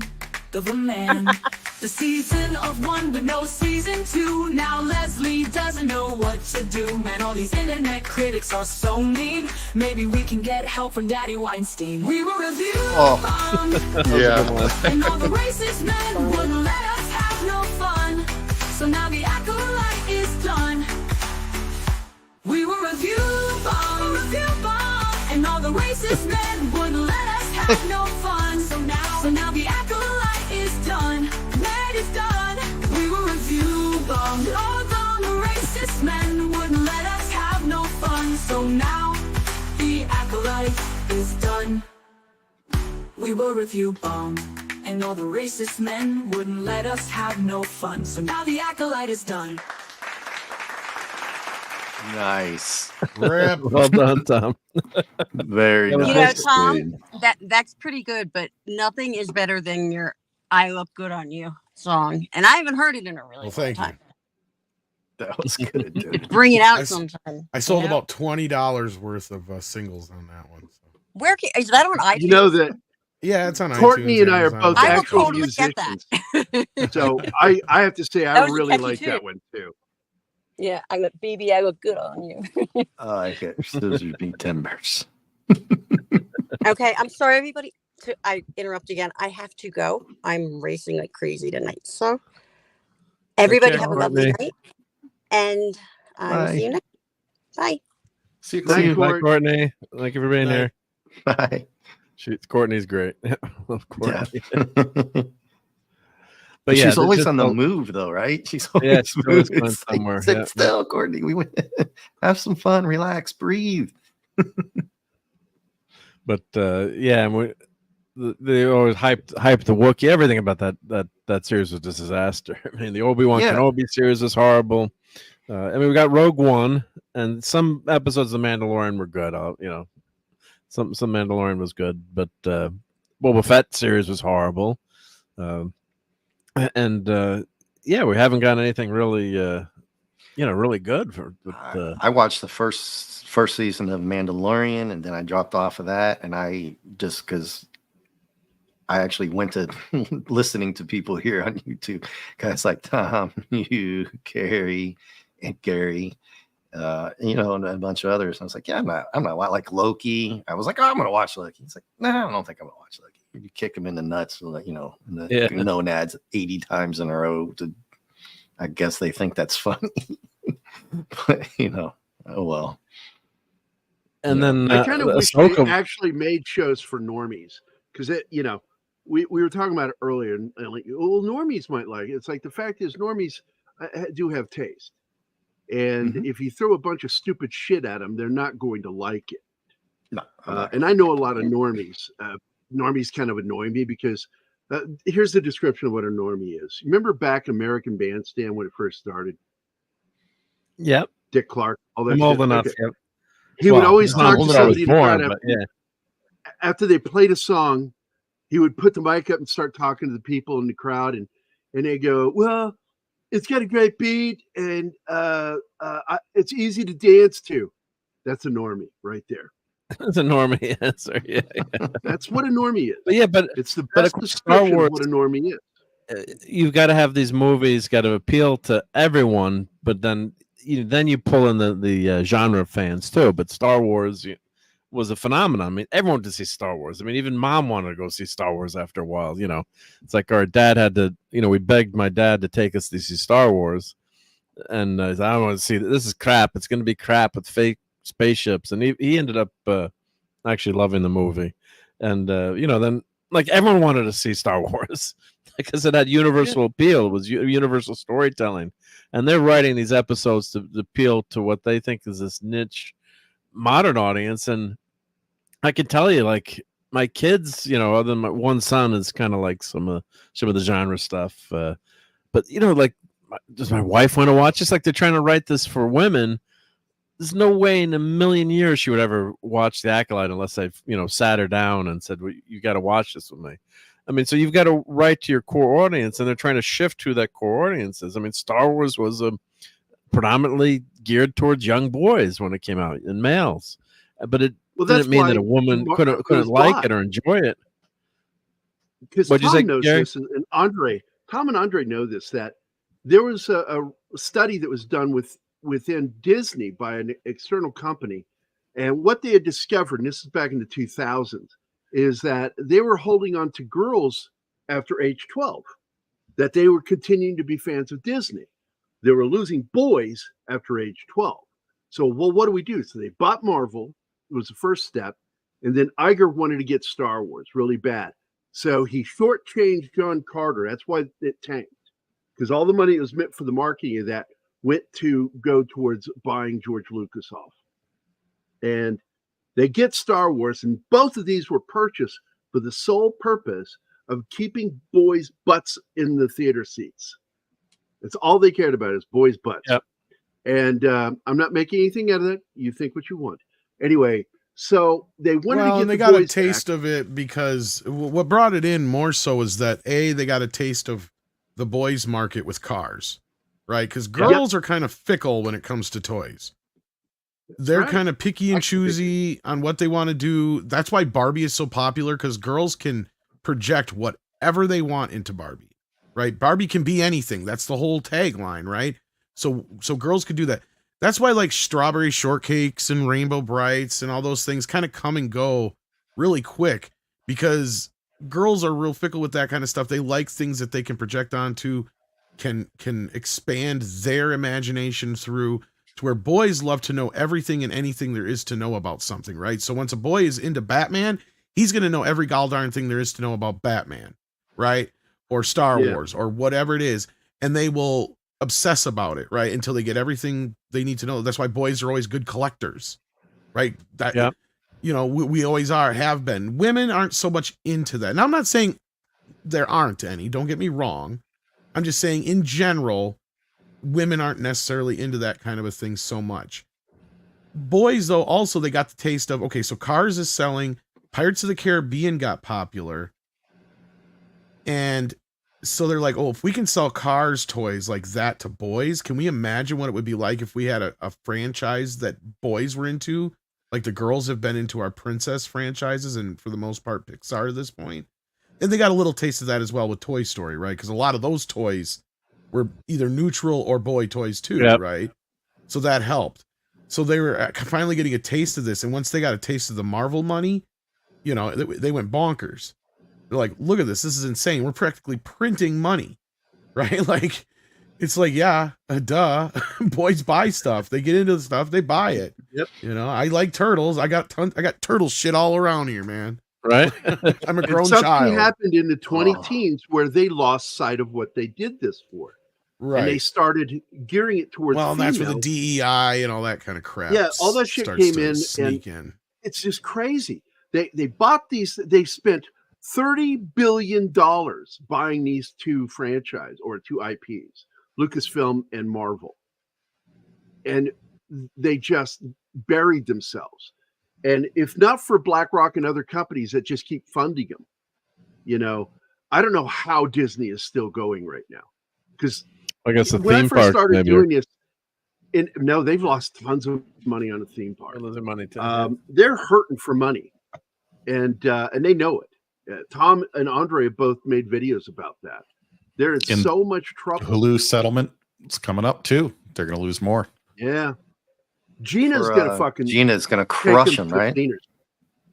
Absolutely, she's gonna win.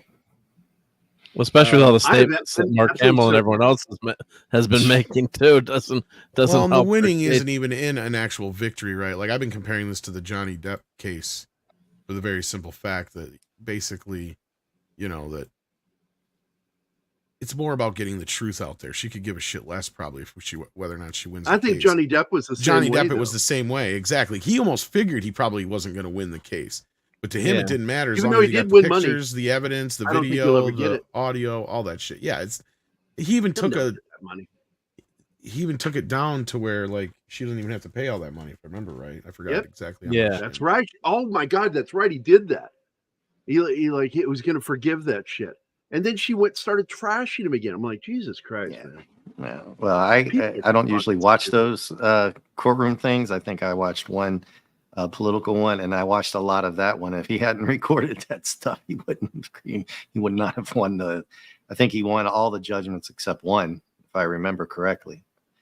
But like if you read the left-wing media, you know, it wasn't like that. It was like it was a tempered victory. It's like fuck off. Well, that's the problem. Like what Mark's talking about here, to stay on this. I when Ray came out and you say, oh, I don't like it, they start throwing names at you like massage. Like you can talk to me. I've been following women characters for decades, and I go back to Linda Carter, Lindsay Wagner, Charlie's Angels. You're going to talk to me about massage, and you're so far off base. You couldn't. I have had women say that to me. Attacking guys like that just because they don't like it that much. I like some of it, most of it. No, you're just an a-hole, and I'm like, no, I'm not. Well, look at you mentioned Charlie's Angels. Look at the Charlie's Angel remake when they said, well, it's not for men, and then they got mad because the movie then they failed. Complained and men didn't want to go see it. They go to see it. Yeah, and the other thing is too, like the Marvels, or mention the WNBA or any sports league,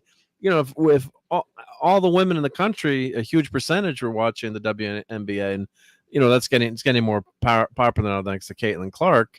Caitlin Clark is the female version of Larry Bird. She really is. The only reason why people are watching. But I mean, I'm saying if you had mass percentage of women watching these franchises or sports, they'd be getting paid a lot better, or because you're going to get a cut of the pie, right? So with Star Wars, this was a classic blunder. You don't, like they say, don't fight a land war in Asia or go against a Sicilian when death is on the line. I mean, they're going away from their core audience here. I mean, they're going. You doesn't mean that you can't appeal to young girls and women too. My sister loved Princess Leia, and I still buy her whenever I see her. I get her like a Princess Leia. Every year for Christmas, I'll find a figure or something to give her, Princess Leia. It doesn't mean, but they're doing it now to the point where they're alienating their core audience of young boys and men. And it's not the. Don't even get me started on Sigourney Weaver and Carrie Fisher and a bunch of other women that were followed all along and never thought, oh, just because they're women, they suck. No, they were great. I never even thought like that. The way they I've been into them ever since the very first female protagonist came on the line, which was Jennifer Lawrence, and ever since then, yeah, that's true. Yeah.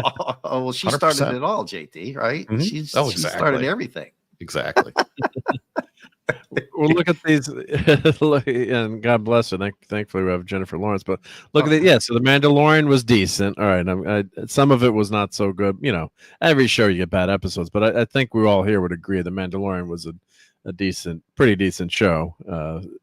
Went off the rails in certain episodes, but Book of Boba Fett was terrible, except for the 2 Mandalorian episodes. Right, Boba Fett was horrible. Obi-Wan Kenobi was a total disaster. Andor seems to be the other series that's shown some love. Ahsoka, I guess that's got a second season. That was just horrendous story. I did not like it at all. Just watching the preview, she was just like walking and staring off. Like, was that somebody that you guys, Tom, did you do a review on that like that? You did that, didn't you? For Ahsoka? Or is he muted? No, he's masturbating. Don't bug him. One of the guys, maybe it was neurotic or somebody like that. Well, the thing was, it was.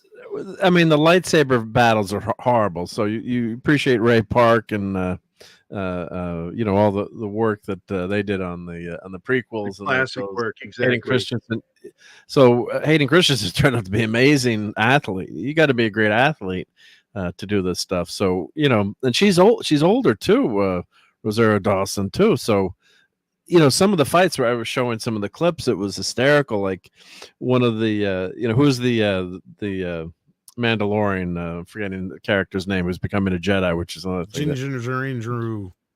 Yeah, but she turns her back around and like she's spinning around, and like the stormtroopers, like, well, we can't shoot until she chops our arms off. One of those scenes where it's just the choreography is just so bad, and it's just so embarrassing that you can't believe they're showing it on TV. Especially now, you can just rewind it and watch it. Like, my God, this is horrifically bad stunt action.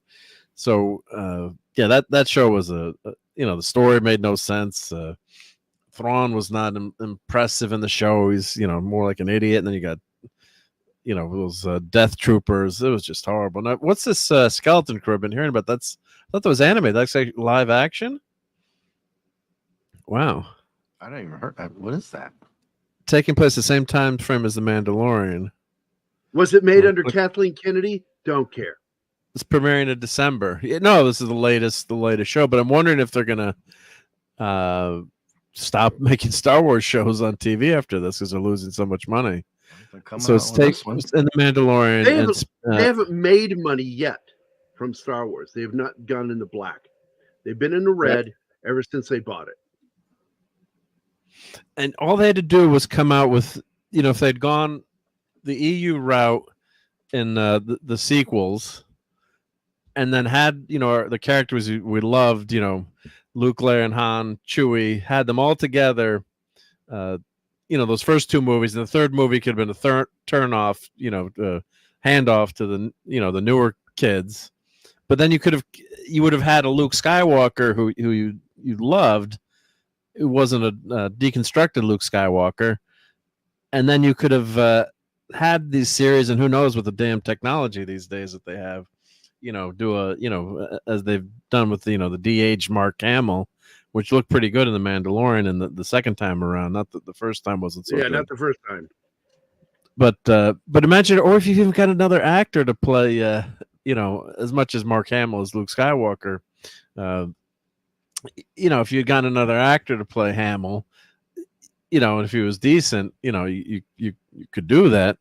How much money would they be banking right now if they had a Luke Skywalker EU-based TV series right now?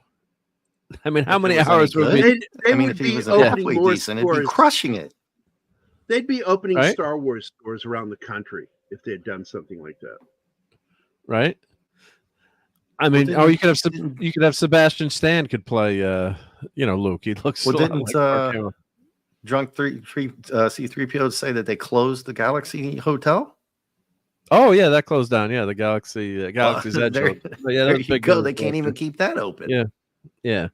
And actually, I had one of my scouts in my troop actually went to it twice with his dad, and they loved it. They said it was fantastic, but of course, I was talking to him about it. And he really did love it. All right. But as a younger kid too, right? But the premise is good. But I think it was $5,000 for, family of 4 for 2 nights. Oh yeah, it was astronomical how expensive it was for what you got. So that's why it flopped among many reasons. Yeah, not being the old classic Star Wars, but when Walt created the park, the original park, he did it so anybody could afford to go there. Yep.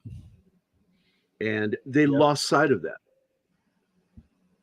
Now, the skeleton crew, Mark, it looks like you said it's going to be tailored for what looks like 10, 11, 15 age kids? Yeah, kids.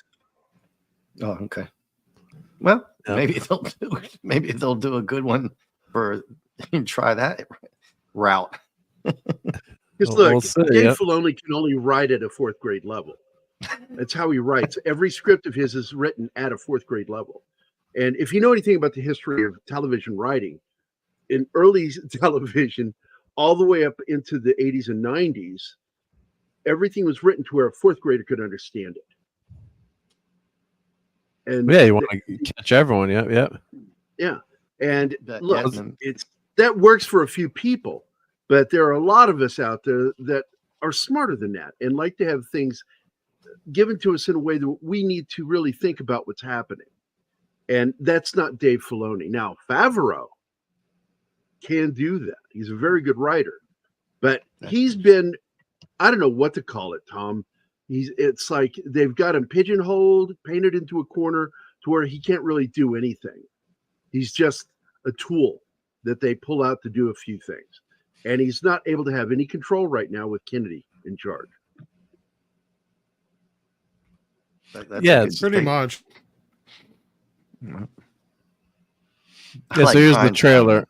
I'm sorry, Mark. I like Brian's comment there. Did you guys watch Prodigy? I've saw Prodigy 3 years ago or 4 years ago at New York Comic Con. I saw the first episode as a premiere, and I didn't think it was good. I thought it was, but I've heard some good things about it, from certain people. So, I guess it's obviously geared towards kids. The first episode didn't seem very Star Trek to me at all. It was very action oriented. I thought the ship looked gorgeous. The animation of the ship was great. But I've heard some good things about it, but it's not a huge hit. Yeah. So, but here's the trailer here. I always flip through this just so I don't get dinged by I meant to ask you that. So with the YouTube's policies and all that, you can't even play a trailer that Disney Plus puts out free an for ad. People. It's a fucking ad, right? So you can't it's show an ad. Yes or no, Jerry? You can't play it, right? No, you'll be demonetized if you do. That's ridiculous. But anyway, sorry. They want the hit on their site. Okay. So. In fact, if it goes over a minute, they might interrupt your stream. Yeah, I've seen that happen before a long time ago with Jedi Film. Yeah. So I guess it looks really off in this for some reason. It just looks strange. Like kids, there's just kids. Mm-hmm. Oh, these are kids. Okay. But yeah, all the new Star Trek has been so dark, and Star Wars is supposed to be the grittier universe. So I don't know. This ship looks like a cheap set to me. I hope maybe it's a green set. I'm assuming it's real, but I always reserve judgment till you see it. But I don't know what's even the plot here. Symbol of hope. Oh boy, they look like they're dressed from the 80s there. Yeah, like I'm getting like an ET vibe here, maybe. Yeah, but obviously nowhere going to be as good as that. Yeah. It was more of a Goonies vibe, I thought. Right? Yeah, Goonies vibe. Absolutely. Goonies. It's a Goonies vibe. Okay, Yeah, there you big go. That's better. Goonies That's a vibe. better. But even the Goonies had teenagers and that were on the verge of adulthood in it. You know, this showed just a bunch of prepubescent little shitheads.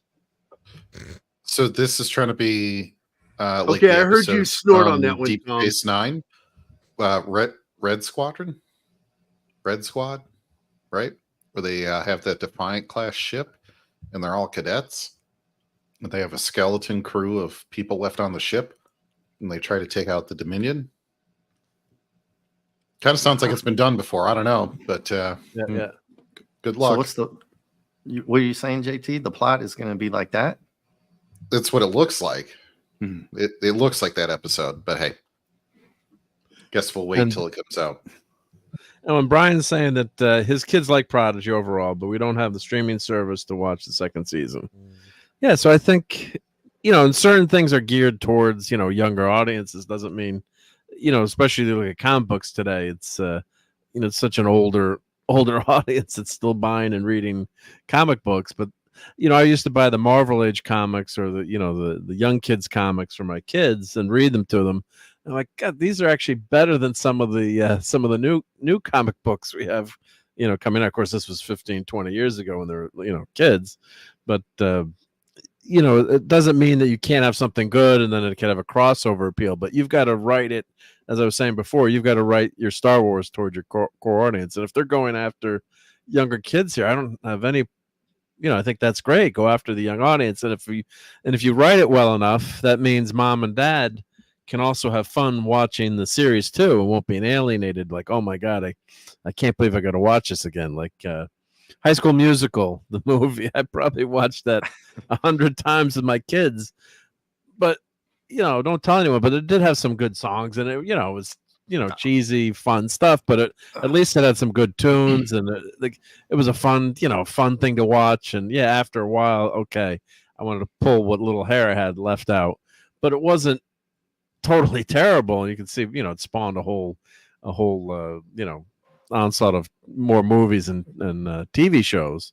But it was the basis of it was good. The first movie was good and parents could watch it. I mean, maybe I didn't want to have to hear my kids singing Breaking Free all over the house for hours after a while. And I wanted to break free from that, but it was a catchy musical and it hit a vibe there, and it was hit its target audience, and I'm sure Disney made a ton of money with that. So, let's see what they do with this. But if it's just for kids and it's silly and harmless, that's okay. But the problem is Star Wars has been so bad lately that my God, they need some hits. I'm wondering if this is going to be the last show you see. You see for a long time. Yeah. Well, what have they been coming out with saying that they're not coming back for Accolade? It's been hush hush. Or they just Tom, you caught on to anything that they're saying? Why? Acolyte's done. Because nobody watched it. That they're going to admit to it. Well, I mean, it's officially canceled. Yeah, it came from Lucasfilm, but it wasn't official. Oh, it's not official. I thought it was official. Yeah, no, but it's basically I think it was Variety or Deadline, whoever broke the story initially. Variety was when it published. Variety, whoever it was, had checked with their source over at Lucasfilm, and they confirmed it. Yeah, because normally they don't really ever. They hadn't denied it. No. And you don't normally hear an announcement that a show is getting renewed or not renewed anyway. Usually what happens is you get to about what used to be the fall season time, and that's when you'd learn. You would see news that it's been greenlit for another season. And it's usually really small news. It's like, oh, it got greenlit, just a little announcement. And, but, just to point something out here, it's like all of the weirdo fans are like, well, this true, and they've got a thing out there trying to save the show. It's like, and I said this years ago when Ash versus Evil Dead got ended, canceled. We only got 3 seasons. 3 seasons of that, right? And I said, because all of a sudden the Bruce Campbell Evil Dead fans were like, "What?" And I said, well, if you'd watch the fucking show on Stars this wouldn't have happened. Yeah. So don't start doing some sort of thing to try to save the show now. To save the show would have been to, back then, watch the fucking thing through Stars. But it didn't get the ratings, the viewership. So you guys didn't do your part. And so now let's talk about these Neo fans. It's like they're raving about the show, yet the show gets canceled. That tells you either they're not watching it or there's not very many of these motherfuckers. Yep. Don't you think it's a troll a little bit? I think they're all trolls. I don't think they watch Star Wars. I really don't. You're probably you're right. You're right. No, many of them have admitted that they don't want anything more than to piss us off, right? Yeah, that's all they want to do. Yeah, I'm trying to remember the more recent thing they were talking about. It was like all like, I hope they cast a diverse blah blah blah this that woman for this role just to piss off the, you know, anti-woke guys and all that kind of shit. Yeah. Yeah, it's just that's what's sad about it is I mean Star Trek got saved, got the third season from the letter writing campaign, and that was probably the first time that a TV show had been saved. Everything I've read, maybe I don't think it happened before, but that was a massive fan outpouring, and it actually turned out years later when they were looking at the ratings that Star Trek did phenomenal. That's the Nielsen with the younger demographic. Yeah, but looking back, they said that they did the younger demographic. They did phenomenally with. So Ethan they probably did should a have whole canceled. show on this, Mark. Yeah, where we talked about that a year and a half after Star Trek got canceled. Yeah, Nielsen changed the way it did its counting, and if they had done it that way 2 years before, wasn't it the demographics that they counted? It's basically, the demographics. Yeah, it's the ages. They changed the ages, and by doing that, they realized Star Trek would have never been canceled. Neither would have Batman the 60 series either, and a few other shows. Yeah, for me, it was the original Battlestar Galactica. I think. Ugh. I was gonna say, I think Gilligan's Island was another one. Writing. Yeah, Gilligan. Yep. Yeah, and a few other, because Gilligan was one that they found out that a lot more people were watching than they thought. That was only 3 seasons, Gilligan. Yeah, that's right? what I was saying. Yeah, it only got 3 seasons. If they had realized, like with Star Trek and some of those other shows, that one I do remember. They were saying like, yeah, Gilligan would have got renewed in a heartbeat. How many episodes of Gilligan's Island? I mean, I've watched. I think they managed to get enough for syndication, because that was the thing is. Gilligan is one of the only shows in history that has never not been in syndication. Like somewhere now, still you can find Gilligan in syndication. Like that was one of the only shows ever since that's ever been on that has not ever had a point where it's not been on syndication at somewhere. Okay, well, they had 36 episodes. 36 episodes they got in the first few. Yeah, I think they managed to get 100. Like they got they got enough for syndication, because it was, like I said, it is one of the biggest syndicated shows ever. Yeah. So 36 episodes. That's more than like some shows do in 5 years. Like how many episodes of Cobra Kai we have right now? So, but it's not 36 episodes. It's 36 episodes for season 1. Yeah, for season 1, as I'm saying. Yeah, so the seasons were longer back then, and that was the black and white season. And we got 32 in season 2. We got color. Yeah. Finally got color. So so like Star Trek is 79 episodes or 80. Yeah, and same thing with Batman. It's somewhere in that 60 range. Yeah, and they did two episodes a week on Batman. Because I remember that. I remember watching it when it was on. But well, and I think the first season wasn't that a mid-season replacement too? Because I think the first season of Batman only has. I'm trying to remember. I think it only has like 15 episodes or something like that. But then the other 2 are full. I can't remember. I could be wrong, but yeah. But altogether, I know there's like 60 some episodes, just like with Star Trek. I got into a debate at a convention one time, Tom, about like my frustration with some shows doing so limited. They're limited series. They only do like 8 or 13 episodes. And the guy's argument was that, well, you get better writing when there's that. I said, what the fuck are you talking about? Sometimes, yes, there is a bit of an argument to that, because there's a rush to it, but the fact is, Star Trek is the answer. Star Trek not is the rush, but It's just like if you know, like you got an ABC and you only got so many episodes, but that's where it sucks lately with all these shitty shows. Go ahead, sorry. Well, right. But the argument that I made is if we followed that philosophical outlook that you have, we would not have the holy trinity of Star Trek, Kirk, Bones, and Spock. Because the show would have failed if we had only done a handful of episodes. We needed even the bad episodes, the I would call them not so great episodes, where the characters are developing, because that's what's important with shows like that. And Kirk, Spock, and McCoy began to create their relationship like less than halfway through the season. It started gelling early on. And that show gelled really quickly. The writing was so even good. The third season with 2/3 of the episodes not being that good, still that relationship is so strong that it made it last. We're still talking about that show today. Yeah. And it's because of even the sloppy episodes, not so great written episodes, that you still get the character development. And that's what I told this guy. I said, you're not giving people a chance to really learn to love your character with only 8 to 13 episodes. You really don't have a chance. And that's these new shows, we're considered it's a golden age of TV in some ways.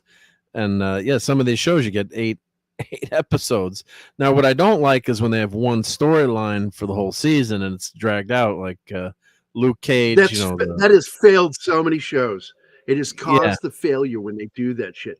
It really hurt. The Killing. Remember The Killing? TV series on AMC? It was brought over from Sweden or Denmark. It was a foreign TV series, and they brought it to America. And AMC was the series that launched AMC. It was before Breaking Bad. Okay. And the season 1 was a hit. And then they and the guy that played the new RoboCop, he was one of the cops in the show. Okay. What the fuck is that guy's name? Anyway, so he was just a Terrificon, actually. He was a Terrificon. I'm forgetting his name. He plays Flag. I can't remember his name either. Yeah, he's a good actor. I like the guy. But he started on this show, and first season worked because it was adapted. Okay. Then they decided the next season, we don't know where to go with this. So what we're going to do is what happens next with that first case. It's like, no, it's over. And the second season almost sank that show. And it's just luck that they just cleared the numbers to get greenlit for another season. And then they came back and did it right the third season. And this happens so often with second seasons of shows. And you guys know that. Second seasons, it's like they don't know where to go sometimes. Well, we got here. What do we do now? And then they end up doing something stupid. And it'll tank a season. Season 2 has been the bane of many shows. Yep. And D-Bud has a good point here. Yeah, I love Dave Lister and Arnold Rimmen, only 6 episodes. Yeah, Red Dwarf had notoriously short seasons, but they also, each episode was pretty much a standalone, I would say, in Red Dwarf. It was a standalone episode, and it was an hour. It was an hour long. Yeah. So Doctor Who what he would do when they first were running the show is they would do a series of 18-minute episodes, but they all would make up about an hour to an hour and a half story. If they were put into one episode. Yeah. And it worked. And it worked. But Red Dwarf, I didn't start watching that until it was already into its third season. And Red Dwarf takes off in its third season. It does take off and get really phenomenal. I mean, not that the first 2 seasons aren't good, but and that was Clobberin Times made me watch. That was our always joke, because I'd always tease him about watching Stargirl, and he's like, "You might like Red Dwarf," and I'd watched some of Red, watched a little bit of it, and friends or college, but never got into it or never, watched it back. Nowadays you can stream everything, obviously, and really takes off in season 3, and it's a phenomenal. If anyone out there hasn't watched Red Dwarf, give it a shot. If you like, British humor, yeah. I already knew what the word smegma meant, and I watched that show, and they kept using the word smeg. Then finally, I went, are they making a short version of Smegma, which is like? Yeah, well, don't describe that here, please. Yeah. Let's algorithm. It's that yummy scent from Guys. Yeah, well, I don't want to get everyone. Everyone will leave now. Yeah, but and you can talk spoiler alerts on Red Dwarf too. I almost spit it right out. Pardon. Yeah. Pardon the segue. The Red Dwarf is a classic. And Tom had mentioned in the private chat The Crow. Tom, did you see the new Crow? Unfucking fortunately. No, that bad. Oh yeah, especially if you're a fan of the original, you're really not gonna like it. It doesn't. Ouch. Yeah, I'm not. So look good. It honestly just doesn't look good from an eye test. It doesn't look good. Yeah. Thank you, JT. Yeah. Thank you. You got it out. Well, certain things should never be remade,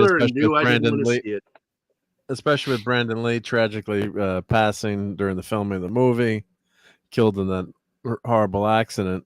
Maybe you should leave The Crow alone.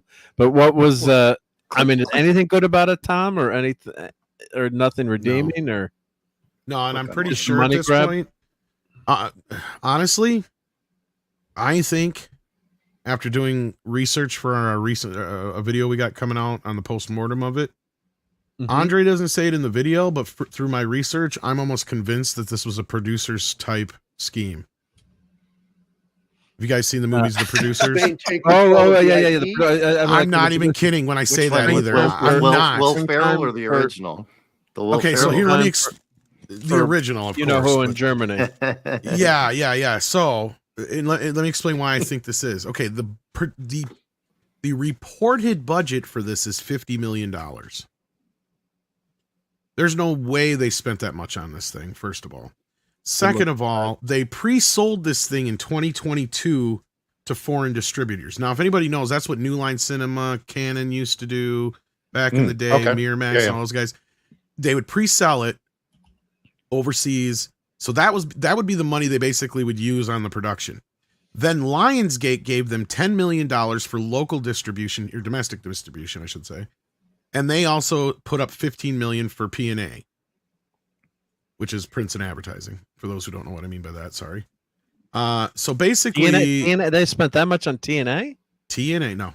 Well, the only thing you get to see is his ass, unfortunately. No, P as in piss poor. Yeah. So basically, Lionsgate is in $15 million into this thing, but the production company behind it, I don't think they spent nearly as much as they're claiming. So at the end of the day, this thing bombing means they don't have to pay back any of the investors. And they get to pocket all this money. Because there is no fucking way they spent that much money on this thing. It's a cheap, it looks cheaper than some of the earlier straight to video Crow sequels. Click on some of that makeup. Scroll back down up to the top. The opening weekend is projected to only hit 10% of the estimated budget. Yeah, well, 4.6 million is what they're saying in this opening weekend. Yeah. Well, I was being nice and it's going to be the biggest bomb of the year at this point. This is going to be the movie to have to beat to be the biggest bomb. Yeah. And hail to Claude. Hail to Claude. The only thing that sucks for Lionsgate is they will lose a lot more money on Borderlands, even though Borderlands made more money. It just costs that much more, and they aren't as far. They aren't as deep into this movie as they are with Borderlands. So yeah. Okay. But yeah, the movie is horrible. I mean, how is it a long runtime too, or is it? No, it's only like an hour and 40 minutes, but okay. It's not nothing even much longer. About, there's nothing in it you could say I hated the movie, but at least that scene was worthwhile. Or no, there's some people saying Bill Skarsgård is good in this, and I'm like, how do you figure that? Motherfucker don't even come into 20 minutes into the movie almost. Oh my god, really? It is basically more okay. The original comic is a great comic. It's a visually more stunning than anything. The story is really straightforward, kind of basically Death Wish meets a ghost story, right? That's pretty basically what it is. A random act of violence happens to this couple, and the guy gets to come back and avenge their deaths. Aquaman guided by. Well, that was the version we almost got. Oh, okay. he actually did a screen test for it. He came super close to being the Crow, but anyway. Oh, okay. Okay. Sorry to that was the version before the one we got. But it is just it is a horrible. It's not anything like the original comic at all. Like, because the 1994 movie, as I was trying to say, was basically, in my opinion, better than the original comic. It took all the things that were great about the comic, but the comic was a little undercooked, and it didn't have a lot of the elements that made the movie more memorable, like the character development, the connections with the characters. For instance, Top Dollar is just another thug. He's not the main bad guy. They're killed over a random act of violence, not for reasons like they are in, you know what I mean? Like, so there's little differences like that. Sarah, the young girl, her name is Sherry in the comic, and she's introduced like later on. Like, she just meets Eric while he's already the Crow.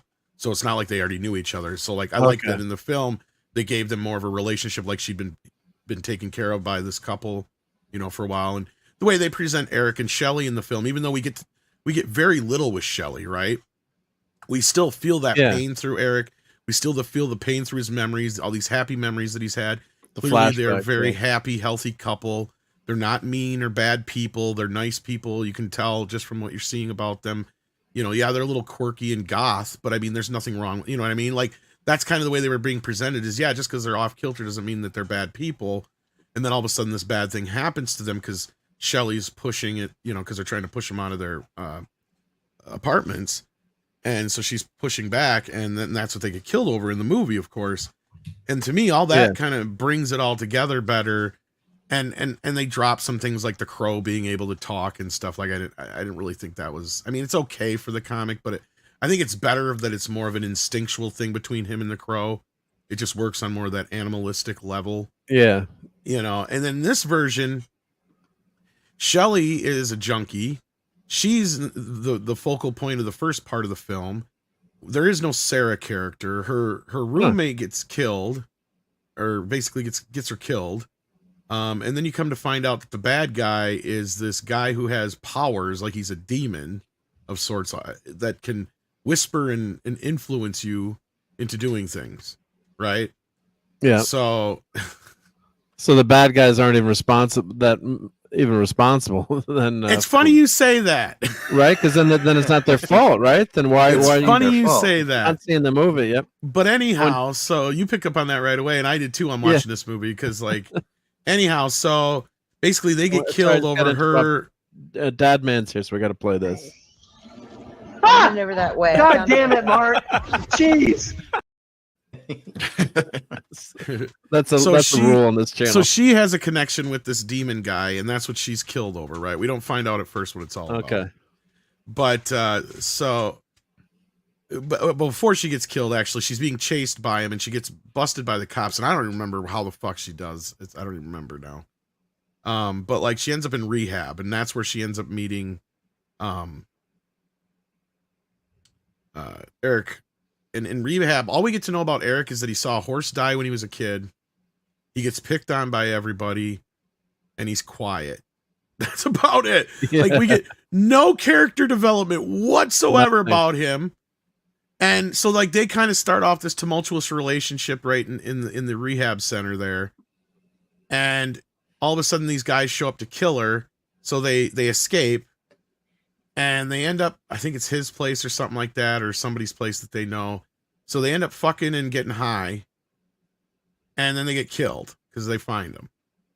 Yeah. And so then he comes back, starts doing his thing, takes him a little bit to figure out that he can, you know, can get shot and all that kind of stuff, and doesn't, you know, he regenerates or whatever. And then he kind of talks to this. He talks because like every time he dies, he goes back to this purgatory thing and he comes back or whatever. So like he's talking to like this angel guide guy in the purgatory thing, and he's kind of telling him what he's supposed to do, and basically telling him like, you know, if you kill all these guys that killed you guys, then Shelley will be able to come back and blah blah blah blah blah. She'll be alive, yeah. So that's his mission, and he's on it. Well, and as he gets going, he finds out that Shelley actually was whispered to by the demon and killed somebody. So after he gets killed in one of the next scenes, he doesn't regenerate. And he's stuck in purgatory. And he's like, why am I stuck here? Why didn't I go back? And the guy's like, well, because you lost your faith in your love with Shelley. Oh, my God. Yeah, so this whole thing is just like constantly like they add all this drama. They add all this drama. So basically he finally figures out that she didn't really kill these guys because there's a video of it. That's what she has, and she didn't really kill people. It was the guy whispering to her. Now, like I said, you mentioned that before. So all these people that are probably working for him and shit are under his influence, right? So they're not really bad people then. So he goes to the opera where he finds out they all are and just kills every last one of those motherfuckers. And I'm sitting here going, now, wait a minute. Like Shelley, wouldn't these individuals be innocents too? Yeah. I'm sitting there thinking that when he's just destroying all, like he just goes through them all. Like, and really, there's not much for action. There's like 2 or 3 action sequences at best in the whole movie. And most of them are at the very tail end of the film at the opera house. And then so finally he ends up cornering the bad guy and all that shit and taking him out and they fight and blah, blah, blah, blah, blah. Shelley gets to come back. He's stuck in purgatory forever. Oh my God. Oh, I just want to say goodnight to Cranberry. Thanks for hanging with us tonight. Yeah, so Cranberry. and I didn't mean to like go through the whole fucking, but it's like, I like that's that. not even the Crow. Like, what is this shit? Like, yeah. And the bad guy, he just wants his power because evidently he can influence people, but he's not immortal or something like that. So like then he mixes his blood with the Crow and he starts to become the Crow. It's like so he's a demon Crow. And it doesn't even, it doesn't even make sense. No, it's a bunch of it don't make sense. And it's like, you can't root for these people because they're just junkies. And I'm not saying that's a bad thing, but they're not like good people. Like there's no redeeming real values about them other than they're innocent in what they're kind of a part of. But at the same time, you're just like, they barely knew each other. Well, it's kind of like the Acolyte. We're saying, you don't care about the character. You have to care about the characters. They can be flawed, but you gotta have an interest in the characters or sympathize with them, even if if they're druggies, but have something that something bad that happens in their life, and that's why they're addicted, or that's why things are bad. Not just all these random things happening and just not having them tied together. So you want to see that in a story where you have a background to the character. Well, I mean, it all kind of goes together, but there's zero development, right? And you're not really rooting for Eric because you have no real reason, because you barely got to know him. And Shelley, I guess you kind of feel sorry for her a little bit. But again, like, it's not like they got better. It'd been better if they were like met in rehab and then you jump to like a year later when they're, been together for a while and they think everything's fine.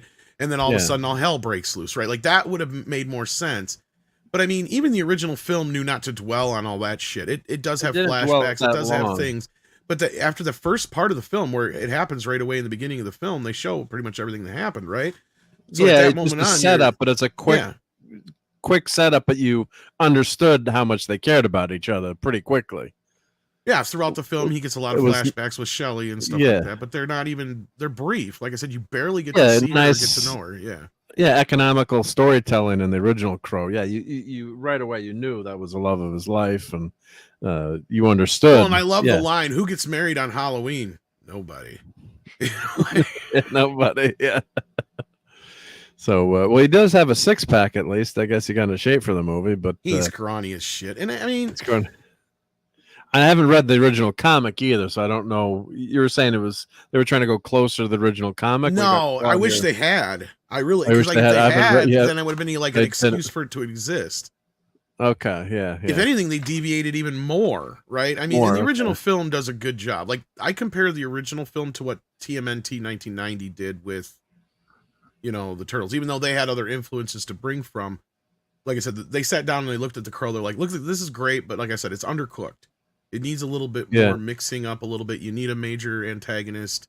Sure, the random act of violence works for the story, but also, you kind of need something to draw people in and also tell you a little bit more about these characters, right? And that's how they do it through those events. And they do it so brilliantly. Work.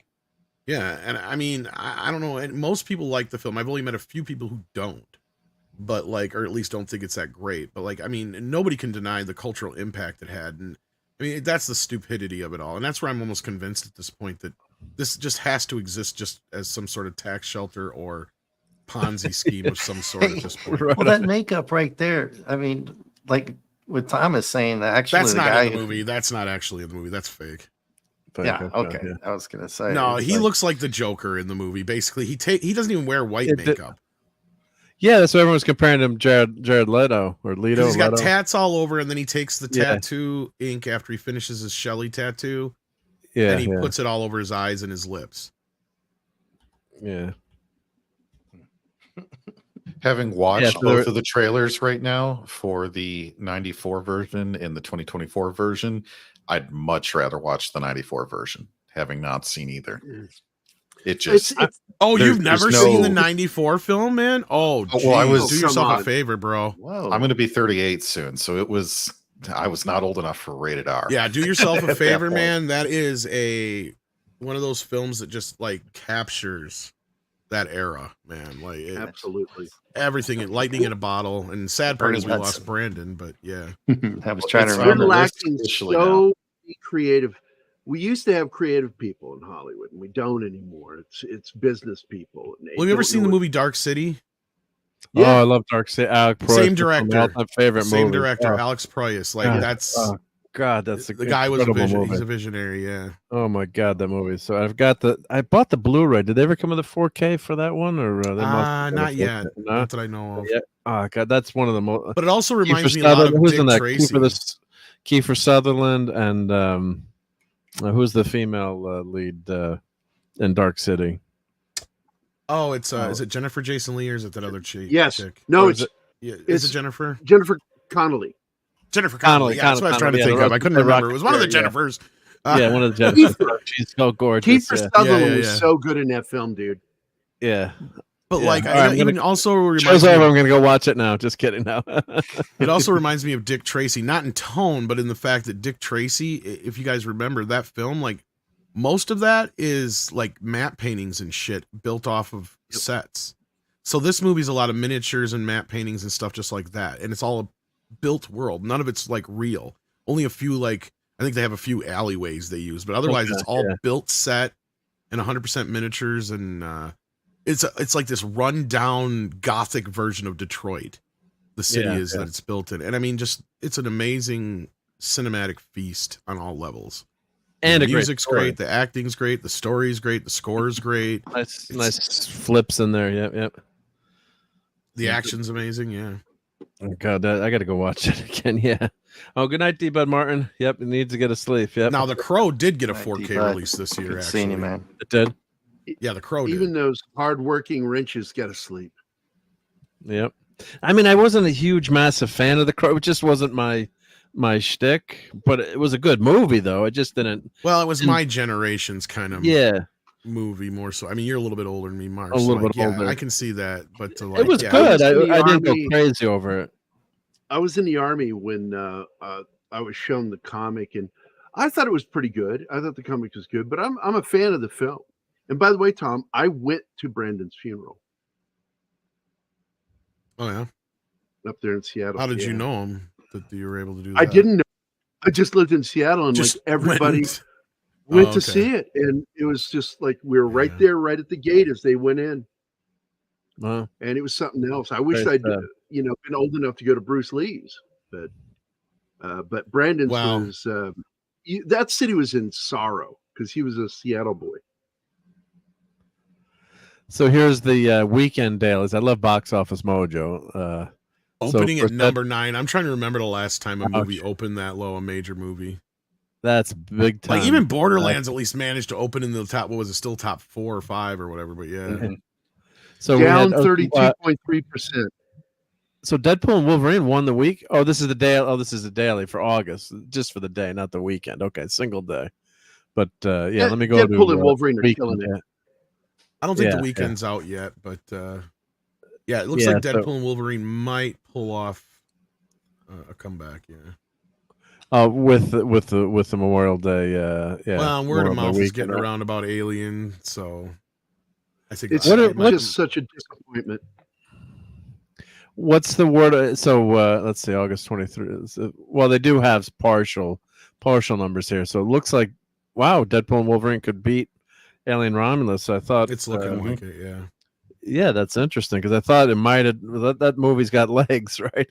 So 577 domestic. Wolverine does, but yeah, Alien, it's been getting mixed reactions, and now that some people know it's a sequel to the Prometheus Covenant films and such, not just the other films. They're dropping out. You know, somebody said it on Twitter the other day. I said, like, there's enough distance between this and Covenant that I think people forgot. The one thing I try to forget Covenant. Gap says he liked it. I might go see it now. Romulus, I mean. It has its moments from what I heard. I haven't seen it yet, so yeah, I liked it, but I didn't like it. It's just too much rehash. So, you know, I was trying to. I started watching Alien today again for the first. I haven't watched in a few years, right? And that's got such great atmosphere, and that's talk about a slow burn in the movie Alien, and it got the payoff. And I'm like, I was thinking, like, what if Romulus had come out as a sequel to Alien? Would we have gotten a franchise, or people would have just said, this is just more of the same? So I don't think it's a terrible movie per se, but it just doesn't break any new ground. As Gary was saying, it was disappointing because it doesn't add anything to it. So you do get a couple of fun jump scares, which how can you not do that in an Alien movie? You know, I could be a director and get a few jump scares out of people. I think that if he'd been left alone, the film probably would have been a little better. Ridley Scott was poking and prodding in there, as well as the studio. And I think that a majority of the crappy ideas in that film were from Ridley Scott in the studio. And I'm not even a fan of the director. I don't like the Evil Dead film that he did. But they tried to. They had the line in there like, "Get it," you know, the robot or one of the characters, "Get away from her, you bitch." I'm like groaning. I'm like, why do you have that? You know, it's not like Star Wars. You say, you know, I've got a bad feeling about this. It's just a funny thing the characters say to each other. But yeah, it's an ongoing thing, but not with that. That doesn't work. Not like that. That didn't work. You know, it just groaned when you know, looking for that cheap tag line to Aliens. But I think you would have gotten a franchise maybe if Romulus had been the second movie, because Aliens, don't forget, was a radical change in tone and plot, but it was wildly successful in an action movie versus Alien, which is a, you know, classic sci-fi horror movie.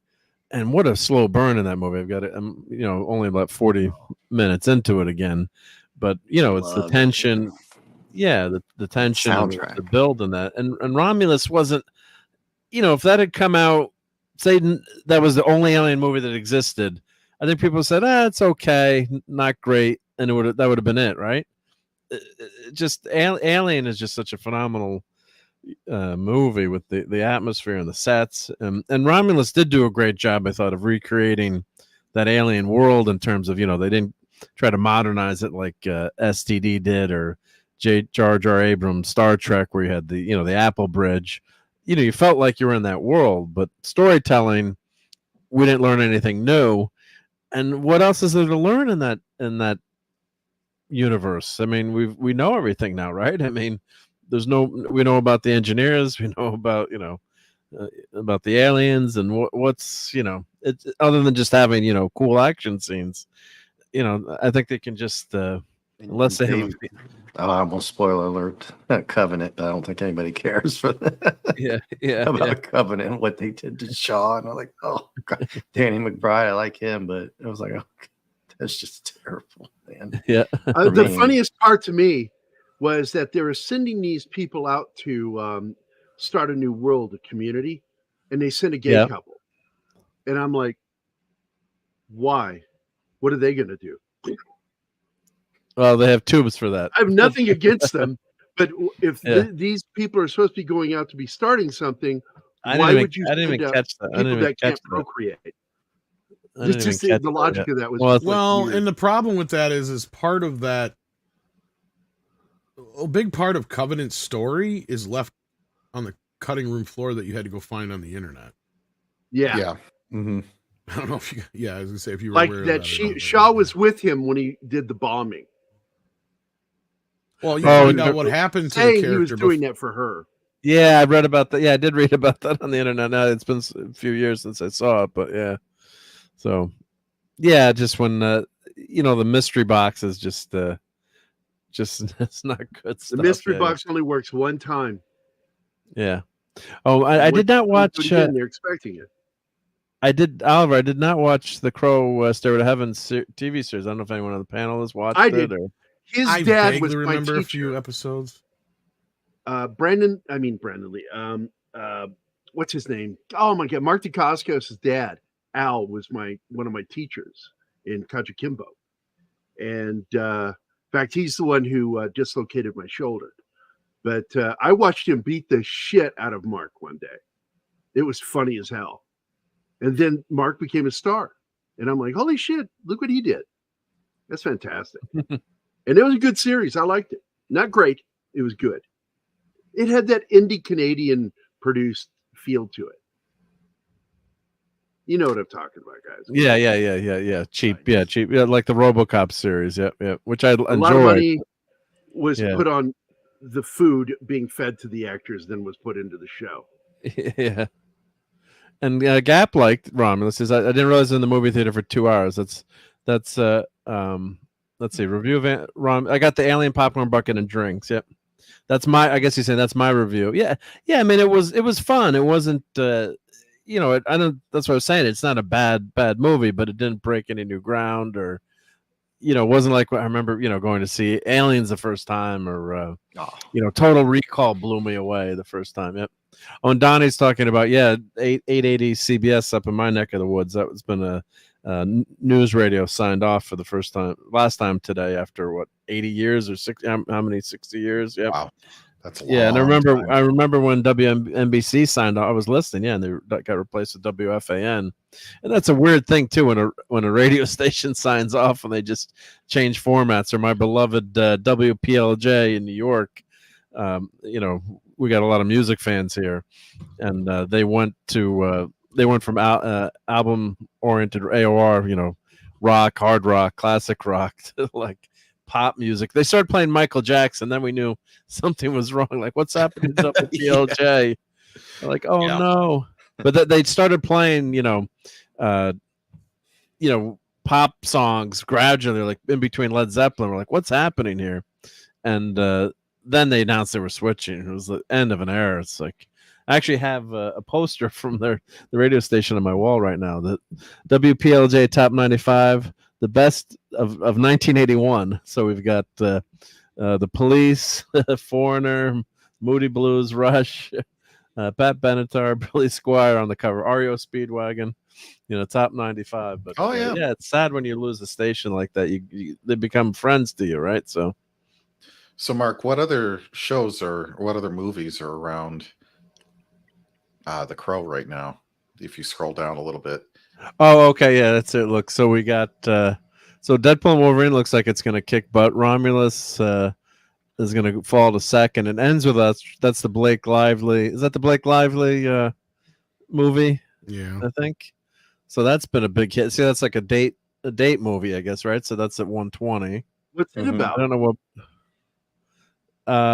That is when a woman's first love suddenly re-enters her life. Her relationship with a charming but abusive neurosurgeon is upended, and she realizes she must learn to rely on her own strength to make an impossible choice for her future. So, Gary, would you like to go see that movie with me? We could have a date night. It's a romantic film about DV. No. Yep. If there's no hand jobs in it, I don't want to see it. No, not DP. DV is in violence. Violence, yes. And don't do that popcorn bucket trick on me. Yeah, I was just going to say, what longer speed do you know? So I guess Twisters. Twisters is number 6, and The Crow is losing to Twisters, which has been out for 6 weeks. Jeez. Ouch. But then Despicable Me's been out since the July 4th weekend, and Inside Out 2 has been out since June. Yeah. So what's its gross right now? How much is it earned globally? What? Which movie? The one with the Minions and Gru. Despicable Me, 348. And Inside Out 2 is 646. So Walt Disney Studios have some big long time. They've got the number 1 and 2 movies this year. They've got. Is that a Batman movie down the list? Scroll down a little bit. Keep going. Probably better looking penguin. My penguin friend. Yeah. No, that's not a Batman movie. No, it's based on a true story. It's Jean Reno. I thought Good this was friends a with Penguin. Joker, another Joker movie. My friend Penguin. Yeah. Anyway, but bad DC joke. Bad DC I'll joke. excuse myself here in the corner for a minute. That's all right. Yeah. So I don't know if this is domestic or is this worldwide. This must be just domestic here. So, but yeah. So, but Disney's got the number 1 and 2, and Romulus, of course, now is Disney too. So, but here, let's see what. Let's see yearly. Well, you got to go to worldwide. Let's see. So number 1, yeah, with all in, Inside Out 2 is 1.6, and Deadpool Wolverine is 1.2. Despicable Me is 885. So look at the kids' movies too. Do very well. Okay, so Dune and Godzilla round at the top. Another animated, the Jack Black Kung Fu Panda 4 that did pretty well. And Bad Boys 4, is that number 4, Tom? Bad Boys Ride or Die, is that number 4? Yep. Yeah, that's one I watched earlier. Again? Yeah. Yep. I'm glad to see Godzilla up there. Yeah, and the Planet of the Apes movie I haven't seen either. Did anyone forgot that it was even? Yeah, out I saw here. it. It was all right. It was just basically more of the same as the last one. Yeah, more of the same. that one. Yeah. Like a Michael Bay Transformers. Like, oh, there's number 19 coming out, and yep. Good night, Dad Man. Kind of a thing. Good night, Dad Man. Hope we got it. Dad Man leaves. We got to play this. Yep. Where'd they go? Right there. Oh, screw you! Where'd they go? Good night, Dad Man. Yep. And then, have we seen the AMC popcorn bucket for the 85th anniversary of Batman? It's a bat signal that lights up in a cup that is all the bat. I would like. Where do I get that? How do I get that? AMC's got it. But you just go to the comes movie out this theater and week. get it? I guess. I don't know. I'm For pissed what because I reason? checked. My AMC doesn't have Batman coming up. It's coming up this 28th and 29th, I think it is. Speaking of Batmobiles, I have some enabling for you, Mark. Oh, good. Yep. Oh, here we go. Let's see. Batman news. Oh, my goodness gracious.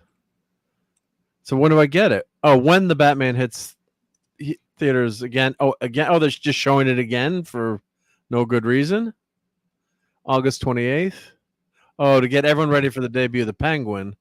Well, you know what's going to happen? You know what's going to happen is everyone's going to go to the damn movie theater early like they did for... I was going to say, can you order it? Wolverine. Because, yeah, I didn't get an Alien one, and that's the only thing I wanted from Romulus was the stupid popcorn bucket. Yeah, Gap got the... Yeah, it's really fucked up what they did, letting people buy a bunch of them. And it's just... Yeah. Well, yeah. You'd be limited to, to 2. Yeah, a lot of people said they didn't even have any left when they went to see the movie. Yeah. Yep. Yeah. A new collectible cut of the Batmobile, they've spelt it wrong, available for $12. The combo can be purchased for $45. So, but that, holy crud. That's a nice bucket, too. You having Yeah. all the Batmobile. But that's what paid me off, because I went to see Deadpool and Wolverine, and I'm like, well, it's not going to be a problem. Going to get, I'm the 3:00 first showing. There was a special fan event at the IMAX, so I'm like, there's no way I'm not going to get a bucket. And I went late too, because I'm like, I don't want to sit through a half-hour previews, and your seat's reserved now too. So it's like, why bother going that early? You don't have to. Just show up there and you get your seat. And some people in that 3:00 showing got buckets, but then they'd sold out of the Wolverine bucket. I was so PO'd. So I don't think this is gonna. The Batman I did like, and shout out to Steve Mitchum if he's out there listening. He did like this movie too. We'd argue with Clobberin Times all the time, and I don't think it's gonna be as big of a draw as obviously Wolverine, but people might just go there just to buy the damn bucket, and it'll sell out. And I didn't get the cowl either. The cowl looks awesome too, and that I missed that. That was just different certain movie theaters, but man, that looks cool, especially a bucket that lights up. Are they selling that on the matinee? Like they're going to open for the morning? Because I'll leave work at lunch and go pick one up. But, Nice. That's what people are doing. Yeah, I don't know. Yep, but it looks good. I mean, Yeah, so I mean, yeah, it's just a promo to sell popcorn buckets. Probably they make more money in the popcorn buckets than they will in the movie. Oh yeah, they right? do. Yeah, right? they do. Oh, absolutely, they do. So if they're smart, they'll have additional fees for online orders. Where? Okay, on this, see on the. Can you see that there on the? Do they have a link? Because I want to buy it Let's online. see. Let's go check. Let me go to AMC. They ain't getting Batman at my AMC. They do have Bat Tom though. Only if I go see the movie.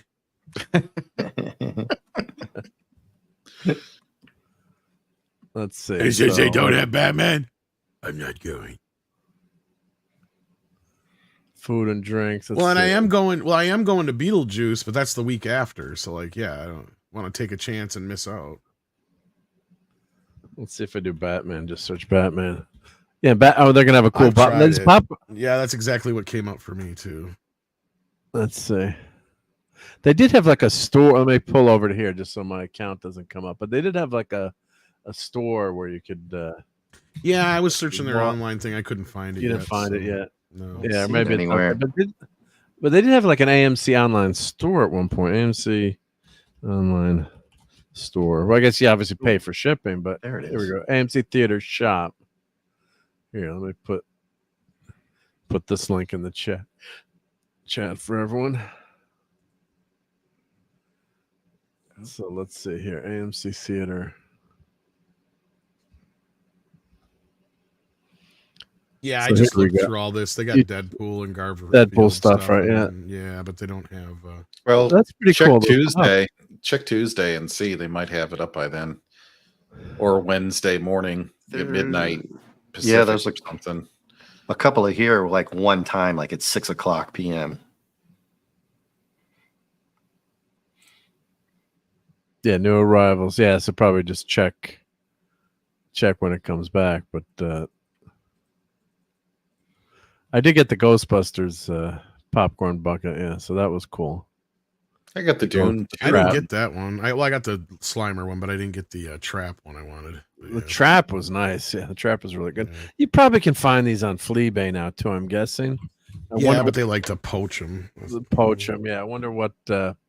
Let's see, eBay.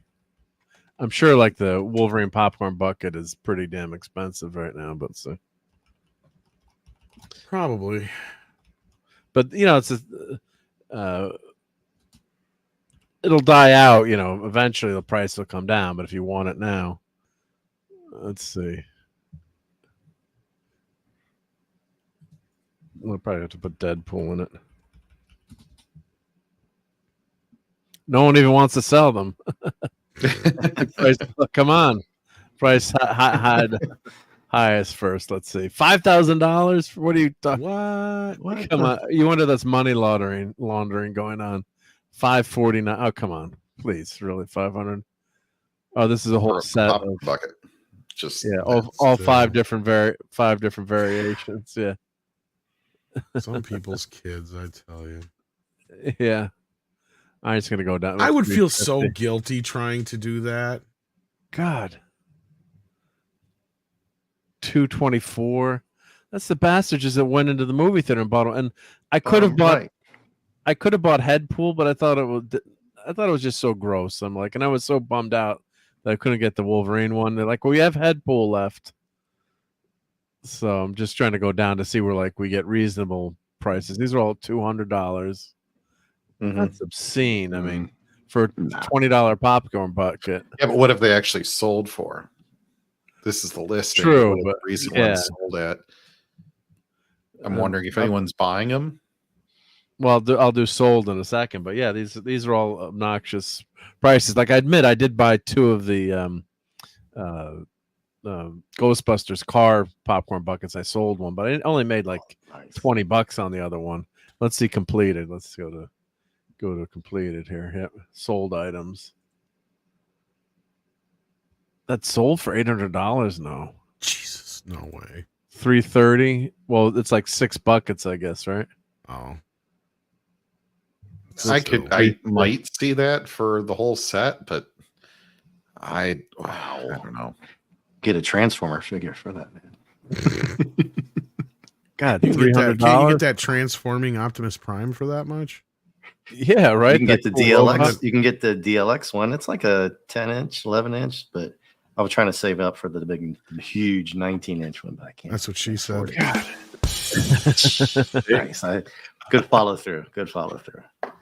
Set you up for that. Now, see, what would be cool is if you had a small independent movie theater and you had like, a front window next to the box office or something in the lobby where you could put all of those buckets in a display. Yeah. That would be cool and maybe worth $400 for all of them. But just for yourself, I started asking myself, where am I going to put all these things? Because they take up a lot of room. Display shelf. Mark can help you with that, JT. Mark is professional. Have you not seen his place? Just stack it. Don't worry about trying to group it. Just if it fits next to another character, just put it there. But I should have bought the head pull one, I guess, because I could have sold it and gotten the Wolverine one. But I got a head pull one. Yeah. You got the head pull one? How do you like it? I didn't get the other one. I like it all right. I wish I would have got the regular one and the Wolverine one though. Yeah, but it is. Brian Hepburn says people are selling the D23 Star Tours Star Speeder 3000 for $1,200. Oh, I saw that. Yeah, I saw that. Now that's really cool. That's the Star Wars ride, Star Tours, Star Speeder. Let's see what and that exclusive edition one that was really, really cool. Let's see, Star Tours. The best Star Wars ride at Disney World? Yes. Yeah, the old school one. And I do have the kids' toy. My son, I bought the toy for him. And they did have like a special deal. Or it was like what Brian, excuse me, what was it originally selling for? Like $400? Something like that. I think it was like a $400 toy, but it looked really cool. I mean, it was lights and the characters. But I guess people just go buy it. Like I can't afford that new Star Trek 1/350th scale by Tomy. Tomy one, Mark. Yeah, I know you're eyeballing it. I'm eyeballing. Did you buy it or no? Brian bought it. I think Brian got it. Did Brian get it? I was trying to tell my wife, but if we buy two of them, I can sell the second one a few years later and make money off it to pay for the first one. She wasn't going for it for some reason. No? I don't know. Like it's an investment. It's an investment, dear. It's an investment. Well, if Brian Hepburn got it, I want to see that, man. I think Brian. I don't want to talk. My. Did you know? He's my did you limited brain potential. Someone in the chat had bought it, but yeah. So this is just it's just they're buying it. This just came out a few last month. I saw the announcement, and they're selling it for $1,000 or so. It's just to offset some of the cost of the other one you're keeping, right? Yeah, but it's 1185. What a deal! Let's see how much was this original? Let's see here. Play, set, and review. Let's see if they have do they have the price on it? It was $300. Okay, yep, that's what I thought. It was it wasn't cheap, but now they're selling it for, if you got your hands on one at the fan event, now they're selling them. I guess it's capitalism, but maybe Kamal maybe she'll stop the price gouging on action figures too, right? Oh, so it's $1,200 now. Back in the tax on it. Got $800 of unrealized unrealized income. Yeah. And Brian did back it, so yeah. So I'm like, I gotta figure out a way to get an extra $700, but I'm gonna kick myself if I don't get it. But yeah, it's damn expensive. Yeah.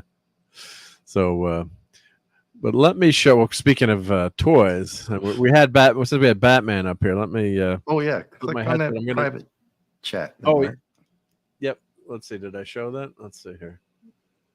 Oh yeah. Let me bring that over. Yep, I had that up. Yeah, it won't take too long. I just wanted to show you talking about where to put something. This is nice. Yep. Yeah, you can only get one statue, right? It's 2 feet wide, 16 inches depth. Yeah,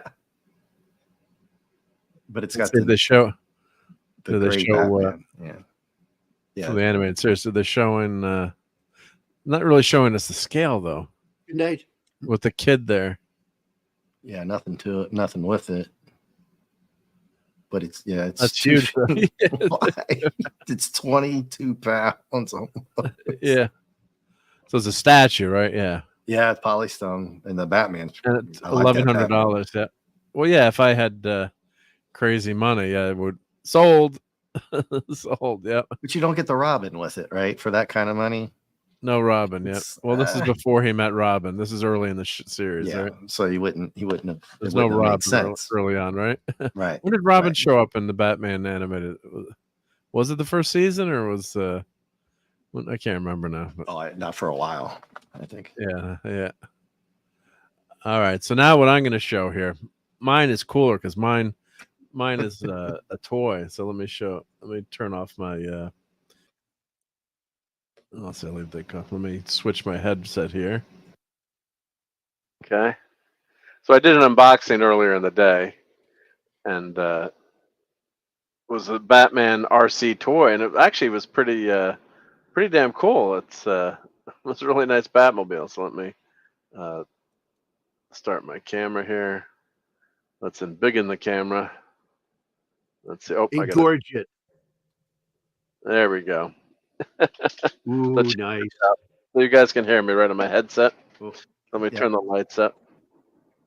So it doesn't come with this little Batman, the Christian Bale Batman, and this is a separate bat signal that I bought. But what's really nice about this is it's made by Spin Master, and it came with a gorgeous box, and it was double boxed. So let me see. If I put this on put it on the floor to show it. Hopefully my ugly feet won't show up. But there's a gorgeous collector's box that it comes with, and packed really well, and nice bat signal on the back, like little touches here, like if I get the cover off here. Now this is a tight cover here. I was going to say something else, but then Gary would have given a double entendre. I'd have been in trouble. No, I'd never do that. You'd never do that. Yeah. Never. So I chose my words carefully. I forgot to show this on the review. They had, or I didn't even notice it, but they had this cool, nice graphic on the inside. I know it's tough to see with. Let's see if I go like this. There was for a second there when the light hit it a certain way, we could see. Oh, there it is. Oh, yeah, look at that. Nice graphic on the inside of the box. Yep. It's really tough with the glare on these. You're trying to do with in the Marc D studio here, but yeah, really cool. So nice little touches. This collector's box. That's a kick-ass cover on the Batmobile there, and everything was packed really well. So it was all cut. The foam cut and perfect. And then the cover is really nice too. They have a sliding cover on it. So here's the sliding cover. Just as a fan, you appreciate the artwork, and so they had this nice cover that's on the. Unfortunately, it was with the Flash movie. So nice, DC logo on the back here showing everything. So, the box is an A++, just in terms of a collector box. And it came in perfect shape too. Of course, as I was reviewing it, I ran over the box. So I was thinking myself, like, damn it, Mark. Oh no. Yeah. Jeez. I'm never gonna sell it, but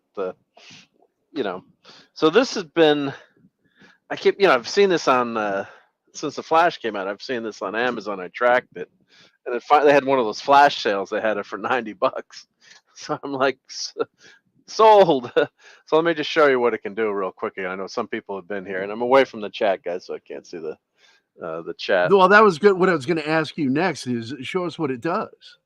Yeah, so let me show you. So the lights here. So they have two levels of light. So they're bright and lighter, which is pretty nice. And you can't really, it's tough to see with from a, through the video. And then it'll make noise you can stop the turntable. When you stop the turntable, it makes a noise like the Batmobile is going to drive off, which is cool. And of course, well, here, let's start with the car itself. So here's, let's see here. So the controller lights up. It links up to the controller. So now, let's see, Batman's in here. So let's get Batman out. So. Oh, nice. Oh, I have it turned off. Actually, I have the car turned off. Oh, it'll open up. Yeah, this is pretty cool. So let me show you guys this. Yeah. So what's nice? All right, here I got the car here. So let me turn this up. So it's pretty decent. 89 Batmobile. Few little nitpicks. When you see the hood open up, you've got this groove here.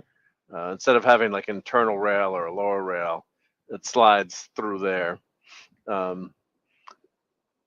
it lights up, which is cool. And the USB port to charge it, so you can charge it without the stand. I think they should have. If they would, I would have put the. I don't know if you can see that. I would have put in like the intake here. How much was it again? It was $90. So not bad though for what it and. Yeah. And it's a cool RC vehicle. I mean, it drives awesome. And this is the feed. You can put water in here. I'll show you that in a second. And the engine, you'll see an engine. Oh, and when the lights up back there, it blows steam out. Blows steam out, which is wild, like a jet. Oh.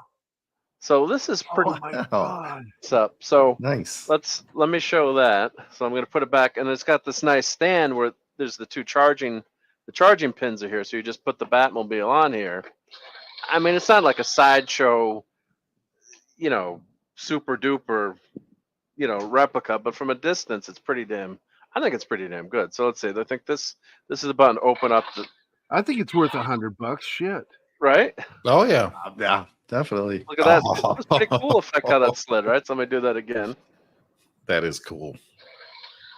So let's push the button here.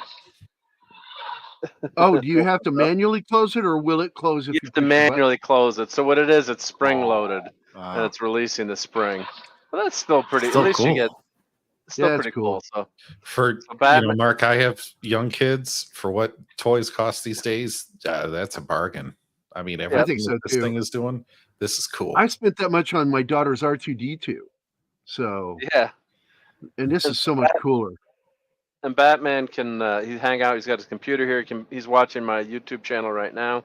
He's got a little computer, so you can have Batman in the Batcave. Now, one of the things I said in the review was I wish this mechanism was on the other side, or so you didn't see this like this. So kind of if this was in back, I understand why they did it to for pricing reasons or to make it easier to manufacture.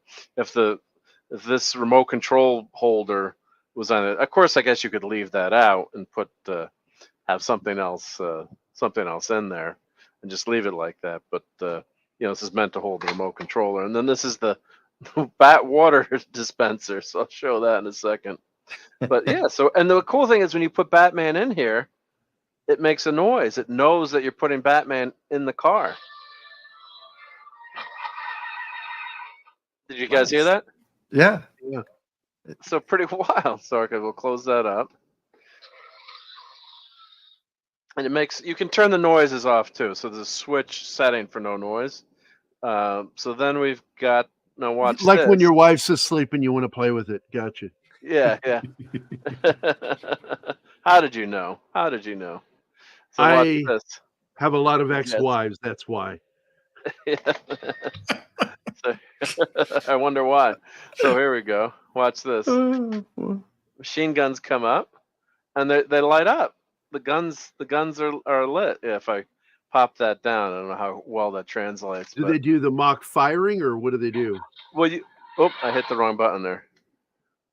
They do. You can hear the noise. Yep. So the firing, and it was working before, where if I hit that, it would fire.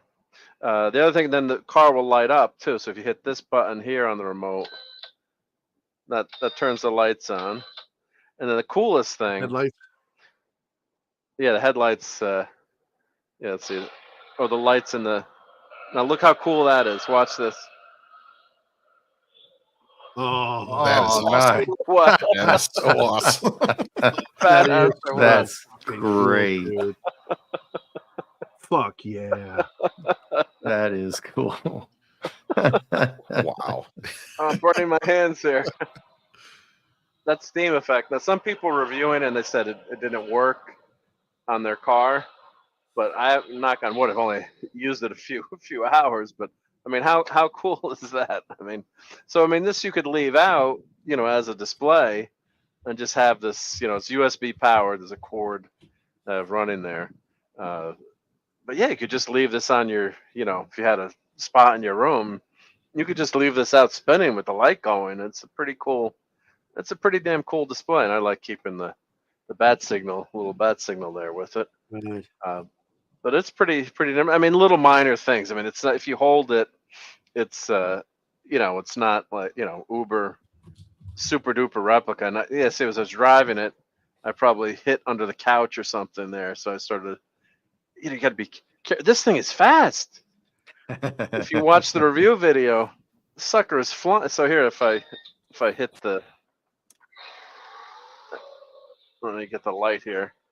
But so as a kid, like, you'd be driving this off. Well, that's one you definitely have to buy. To quote a redneck friend of mine, don't worry, man, you can buff that shit out. You can buff it out. Yeah. But it was driving pretty well in carpet. Let's see, that noise is gonna kill you after a while. But it's fast. She's a fast car. I can't, you know, I showed a little bit of driving it before, but so right now it's $115 on Amazon. Brand new. I got it brand new. I got it. I had it in my cart, and I was, you know, watching like one of those flash sales where they, you know, where they say, oh, you know, on sale right now, and I'm like, oh, I shouldn't get this, but I love remote control cars. I love 89 Batmobile, and I have to say this does make a nice display. Other than this does bug me a little bit, of, I guess, that hole in there, you know, that line for the canopy to open. But other than that, it's pretty darn good. So it's not, you know, it's not like a wild, you know, incredible detailed replica. But in terms of, like, I could, you know, if I was a 12-year-old kid getting this, and then, so you can fill up with bat gas here. So fill this up. You put that in there. They've got your bat dispenser. Of course, putting water into your RC vehicle. I don't know. Right now, there's another dealer on Amazon that's selling it at $106 with free delivery. Delivery by Saturday, August 31st. So how many did you buy? Because I always look at those additional. I always look for those additional sellers. See if I can get it cheaper. Yeah, check out the price. Yeah, because it might have been someone that got it on a deal, and then is reselling it. So I'm adding it to my cart right now so I can come back and keep an eye on it. Fuck you, Mark. Fuck you showing that to me, you son of a bitch. I can't afford this. And it's fun to drive. This is really something cool, dude. Yeah, it is a cool one. I mean, for that. I know, you're such a jerk. Yeah, sure. I aim to please. Yep. Enabling. Yep. But yeah, all right. I'm an enabler. Yep. And I've had this in the box for like 2 months, and I never pulled the trigger on it. But let's do that one more. That's just when it lit up like that. How long did you leave it in the box? Couple months. Oh my God! Really? Yeah, I couldn't have done that, dude. I would have opened it day one. Only thing I did, I opened it and I just looked like at the top. I'm like, oh, it's not damaged. And because you know there are only this two sits toys on the dining room table. Yeah, well, do you have an extra room in your house? Yeah. There's only two toys, Mark, that I've bought that I haven't opened. One is the latest collector's version of McCready. that also has the flamethrower and all that shit. I just can't open it. And my Darth Vader ultra realistic, that's got the internal skeleton and all that shit. It's ultra posable. Oh wow! I couldn't open it. Nice. I was gonna do it live on camera, and then I just said, "I'm sorry, guys, I can't do it." You didn't open the McCready? That's a tough one, man. Oh, I don't. You have no idea because it's my favorite movie other than Blade Runner. Is the thing, and fuck, that's such a cool picture. That's dude. I'm gonna buy this the first chance I get, dude. Thank you, Mark. You son of a bitch. I appreciate it and hate you at the same time, but I love you. So I love hate you. Yeah. So so this is on Amazon. You can find this, but it does make a great display. Oh, and the bat signal actually. No, it's gorgeous, dude. Nice. The bat signal doesn't flip it around. I would flip it around to where the controller is in the back, so the Batmobile sits closer. I just oh my god, that is gorgeous, dude. The only thing, well, my cord isn't that. I've got a short cord. No quips. Okay. Well, you set yourself up. Yeah, I know. As soon as I said that, hail to Lisa, and Rob says Mark is an enabler. Yep. But I think. Or like I love having the chair here. I can't see because I got my name up there. Like the Batman sitting in the chair with the computer. If I rotate it a little bit. My only qualm is that you got Winnie Pooh and the tree there. I mean, come on, man. He's friends with Batman. Well, the other way he had a corn, so Oh, father. There you go. So you can go like that. Bother. Right, that was really good.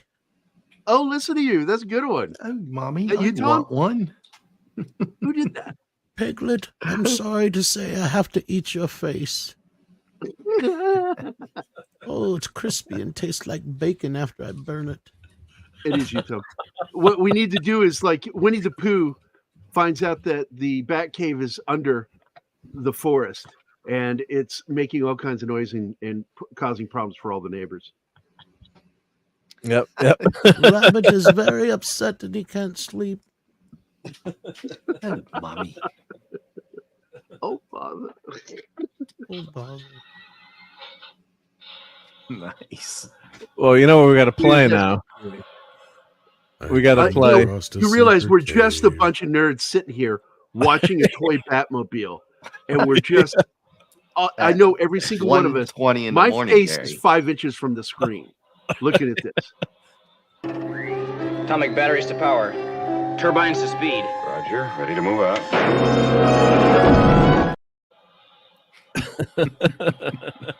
Goddamn. Yeah, this turned out to be better than I thought it would be. So, and I did pay for this. It was not sponsored, by. Now, is that plastic PVC? It's plastic, yeah. So your fingerprints, like when you touch it, the oil's not going to damage it. Yeah, no. Is that painted or is that textured plastic? I think it's textured. I think it's. I mean, it could be painted, but the gun tops look painted. The car does not. Yeah. What do you think, Tom? I want one. I think it's textured black PVC. Probably. I don't know. Yeah, I don't think it looks painted. I mean, it could be, but I don't think it is. It's molded. I think it's molded that way. So, but they did a nice. There were some bad reviews of it, but I'm like, I was wary of it. And then when the price dropped, I'm like, I think it was $200 originally when the Flash movie came out. So. And fortunately, the Flash movie didn't do well, so I don't think everyone went for the collectibles. But like the McFarlane Batwing, I know that was extremely popular. The really beautiful job they did with the new Batwing. I bought the cheaper one. Well, McFarlane's doing another reboot, I think, of the Batmobile, right? I thought I saw some around. Well, he's got. They had the '66 Batmobile that's been out for a while. So I did get, actually Sean Estep sent me that, so shout out to Sean. He sent me that and the motorcycle. I was showing that a few weeks ago on Sunday Night Geekery with the motorcycle with the sidecar. So thank you again, Sean, for that. But I mean, they're always coming out with Batmobiles, but this is the fun thing about this is radar control. And I know Gary's got to head out of here, but he's strolling over this Batmobile anyway. But the fun thing is then you can put this on the floor and drive it around and pretend that you're Batman, and it flies too. It's fast. I mean, it's a decent radar. I mean, it's not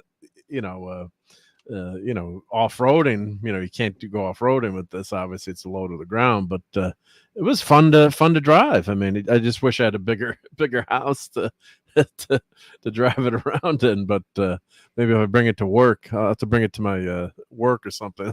What are you doing? Oh, I got the Batmobile here. Just let me alone.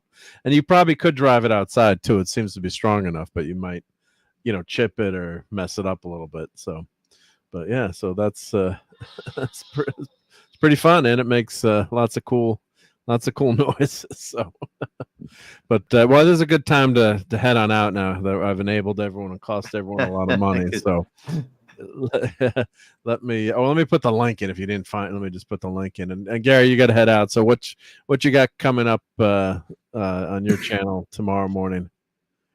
Tomorrow morning we're talking about SEAL Team. The new season started. We're going to talk about the first 2 episodes. And then Wednesday, we're doing Ransom with Mel Gibson. And then Saturday, I'm doing something with Tom, I think. Tom, you jumping on Nick's show Tuesday? If I get some sleep, yes. If you have time. I'm rested. I just will sit there and just stare at you guys like I stared at this Batmobile. When I'm tired, I just want to stare at the Batmobile. Now, it's a nice one, man. I mean, I'm tired. I just want to stare at the Batmobile. I just want to stare at the Batmobile. Jesus, RobAltis. He's got the 18, 24, 32. Wow. Nice. Yeah. Nice. I got a lot of Tom, I wanted to point out with all our shows, the viewership is usually around 200, 300 the first weekend when we do a show. And whether it's you and me or whether it's the other show. But some of these things are picking up and getting thousands of views. So something's happened at YouTube to where they're not punishing us anymore. And we're starting to get like 2 of my shows, the one about 5 million years to Earth and the one about Audie Murphy, 57,000. Off, right? Yeah, 57,000 and 32,000. And It's like, I don't know how. That's awesome. It's Audie Murphy. That's fine. I talk about, certain iconic people, actors. They will, like Harrison Ford, man. If I do a Harrison Ford film, off the chart views within a week. So I don't know. It's weird. YouTube is weird. I'm not like even my last 2 shorts. Right, I did a Deadpool short from cosplay short. I got 13 views on one, and then I did the Red Death cosplay. I got 10 views. It's like, how do you only get 10 views with 1,000 plus subs? I saw your Dazzler one and a couple other ones from the con. Yeah, Dazzler did okay. Dazzler only got 500 views. I thought Dazzler would do better, being a cool. But you never know. It's like you said with the algorithm. It's my highest numbers for my shorts, Mark, are when I interviewed Dale Dye. Okay, but my shorts usually do pretty good, but this one only got. Here, why are you bragging about your underwear? You're weird. Yeah, I am weird. Yep.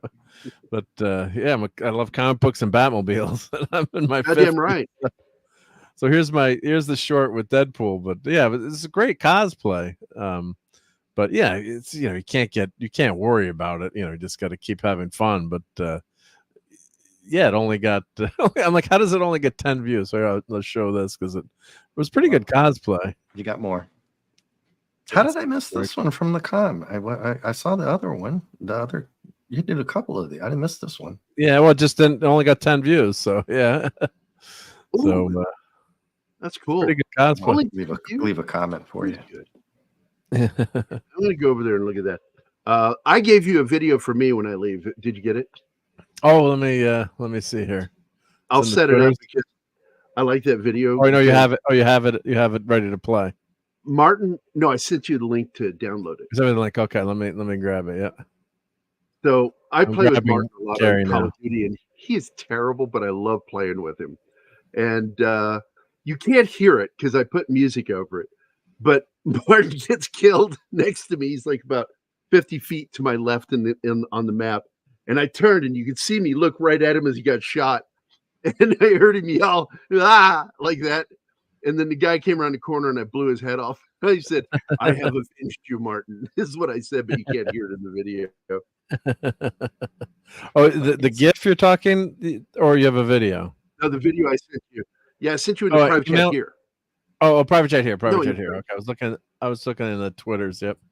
I was looking at my private. I love spot. And it's funny, like we'll be running around and people can hear us talking, and he's calling me boss while we're running around. Hey, boss. What is it's like, stop calling me that when we're playing. It's weird. I'm downloading this right now. Yep. Yeah, it's a small video. I rendered small video. Okay.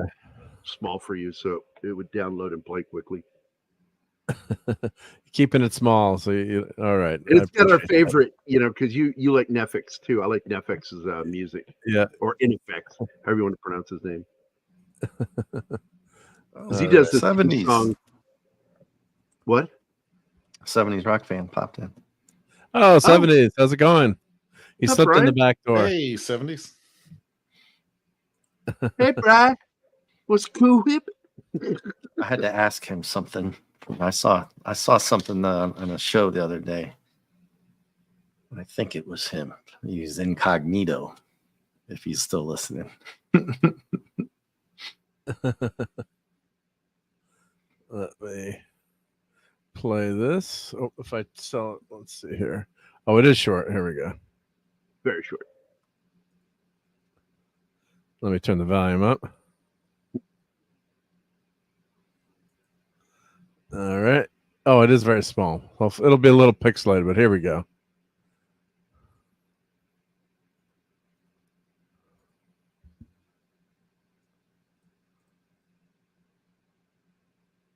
That's him getting killed. I'm always watching his back because I'm like, "How you doing over there, buddy?" "I'm doing pretty good." Is that when you killed? You shot him like through 10 other people or something? Yeah. That was a crazy game. I got like 73 kills. It was ridiculous. 73. Wow. Save some for the rest of us. And we lost. Our team lost was just terrible. I was the only person killing on the team. I got like so many kills that I would get bombing missions. And that's a small map. So you just drop bombs Sounds like an wherever. average night for us in Fortnite. Where you assume that their spawn is going to be and just lay a bomb mission down, and you're going to kill people. And I ended up walking away from that game with so many kills, it was ridiculous. So let me put the Pop Culture Minefield link in the chat here. And you guys are doing really well with your subs too, which is awesome, right? You keep it's growing. I'm trying to get it to where I can just relax a little bit. My biggest worry is with Keith, because he's not on very much, and he missed this last show because he's got so much family stuff going on, and he's very unhappy when he misses the show, and I'm not kidding. Well, you guys are a great combo together. You work really well together. He just, because he says it, he says, when I get back and get on with you guys, I just feel like all my problems lifted. And I said, you can kind of forget about things for a while. Yeah. Which is nice. And so he's been slammed, and I just worry about him. That's all. He's one of my best friends. So there you go. But on Friday, I'm not sure what we're talking about, but I know next week, not this week, but next week on Friday, we're going to be starting talking about a little show from the 90s that a few people like, called Space Above and Beyond. Oh, I haven't watched that yet. I keep hearing it's good, and I have it, and I haven't watched it. Well, maybe Anna's not getting into it, but she's been watching it religiously. She likes certain episodes, but she's not really getting into it. But she really love it. I'm assuming since you're doing a show on it. I love it because Dale, my boss, was on it, and Arlie Ermy was on it. So I love that they got those two on the show. But they made some mistakes with the show, and that's why it got canceled. It's the same thing that happened to Battlestar Galactica. Was it two seasons? That show was 2 seasons? One. Oh, just one. Wow. Damn it, Foxy. I watched Firefly again, and as Cloudburn Times always said, would tell people Fox not really to watch. screwed them. Oh, they screwed them. But they said Mike would always say, "Don't," to someone who hadn't watched it, like, "Don't watch it because it's too good and too short, and you're going to be disappointed that you only get that one season, and it's a shortened season too." Yeah, I was okay with the series. I'm not a big fan. I love the movie. Okay. I love the characters, but I was getting frustrated with the show. But then I found out the reason I was frustrated is because Fox out of order. Oh, the order that they played him was totally butchered, and I think the last episode was supposed to be the first episode, the way they played them, and they just screwed around with that series, and you got to give it a chance too. I mean, it's just it's a shame, but and the Tick too. I was rewatching the Tick, the live action with Patrick Warburton. Yeah, that one I loved. No, he's great. I enjoyed the second one, and he was an executive producer on that. But I enjoyed the Amazon version, but I loved the version with Patrick Warburton. It was perfect. Oh, I love his Brock Sampson. Who the hell are you? I am Bad Manuel. Make it fast. Bad Manuel never makes it fast. That is, unless the husband is in, Anyway. And then this is a Toxic Tuesday preview for everyone. Would you like to see some really hot photos of me? No. Well, there's nothing wrong with men being aroused by other men. Don't be ashamed of your feelings. No, I'm not. Just very uncomfortable. That's going to be played a lot, yeah. And I love the cartoon too. Big fan of the cartoon. And actually, Nestor Carbonell was actually, I'd posted that in my private, our private chat for the group, was actually, went to my high school, and I'd forgotten that. I wasn't friends with him, didn't know him, but he was friends with a friend, and she had posted a picture of a birthday, her birthday party, and he was in the picture. I'm like, oh, that's right, Nestor was at at our high school.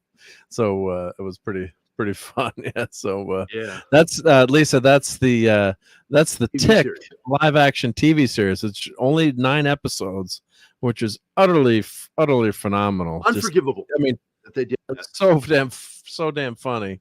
And review, guys. You can find it on. Yeah, I'm going to do a review of that. You can actually find it on free on YouTube. I don't know how some of these shows stay free on YouTube. I don't know. I mean, it's not, but it's not the TV show. It's actually just someone uploaded it and it's up. I'm like, how is that? How are you able to do that? I don't know. They nuked my Ice Pirates watch party because the music came through from another laptop because of this microphone. Yeah, people said they couldn't hear it in the chat, but when I did the StreamYards, you could hear it. I think I told you about that, right, Mark? So they nuked. Yeah. It. And you can't even watch short too. You remember the kangaroo breakdancer lady? What's her name? Oh, but that was the Olympics. Yeah, that was the so Olympics. I did a short on that, just laughing on her because I'm old enough to remember we used to throw cardboard down and try to break dance and stuff like that. And they nuked that, but other people, I don't know how they've got it on with music and everything. I just put the link in here, Mark, if you want to share it. That's the link for the series on YouTube. Oh, for the nice. Tick, right? Yep. Because I don't think and actually, the HD remaster. Yep. I can't trust you with a wrench. Yeah, no. Fuck that guy. Oh, nice. But yeah, I was watching it because I own the DVD set, and then this is an HD remaster. And what's crazy is it's widescreen. So I put my copy up on the screen, and then I put this version on YouTube. And I'm like, where did they get a widescreen version of the show? It was only broadcast in 4:3. I don't know. I got to ask the person, but who posted it? But that was right. I mean, it was actually a widescreen version. Widescreen. It is. I'm looking at it right now. And AI can't do. I mean, I guess maybe it could, but I mean, I know like Buffy, they filmed Buffy widescreen in anticipation of having that format, and they had, when they released it, they had to go back and fix some things like boom mics and things were look at it again. It says AI remaster, but I'm not convinced. I think this is an actual scan of the film, and if it's the film, then it means they might have been able to open up the mat. Might have been wider, but at the same time, look to see on your version to that version, see if the top. It was wider. It was actually, because I'm then this is from a widescreen version somebody made from the original 35 millimeter. So how the hell did they get their hands on the film? Somebody they probably, it's probably on a streaming service somewhere, I'd imagine. But and how would they probably just downloaded it? But how would you how would that ever get out as a widescreen version if it was only? Because they probably do have a legal version of it somewhere on like a streaming service. Okay, but my question is how would it have gotten to the streaming services wise? Or you think maybe they released it is a legitimate version. It's just it was maybe not released here in the US, or it was on some streaming service somewhere and somebody downloaded it. Yeah. That's what I think too. I agree with you. But the studio would have had to have released it as a widescreen. I'm looking at this. There's no way this is AI upconvert. I know what AI right? It is not AI because I'm looking at it and you can tell there are weird artifacts that are created by AI. There's none of that. I mean, there might have been a run of an AI upconvert, but it was from like a 720p or 480p. Look at the skin is one of the first ways to tell. When you look at their skin, I can tell there's like some fake grain on it, but But it looks pretty good though, right? Yeah, I don't see any grain. What are you talking about? Now they've applied a little fake grain to it. I've got it. But it's not. But it's not terrible. Yeah, and Brian, I'm going to post in the Discord. No, it actually right looks now. pretty good. Okay, you got it. I mean, that actually might be the actual natural grain. I don't know. But it was. I'm not seeing any grain, Tom. You must have a better quality screen than mine. Plus, I also know that I'm looking for it. Yeah, I started watching it move, and I was looking for it, and I'm just not seeing it. You also probably have better eyes than me.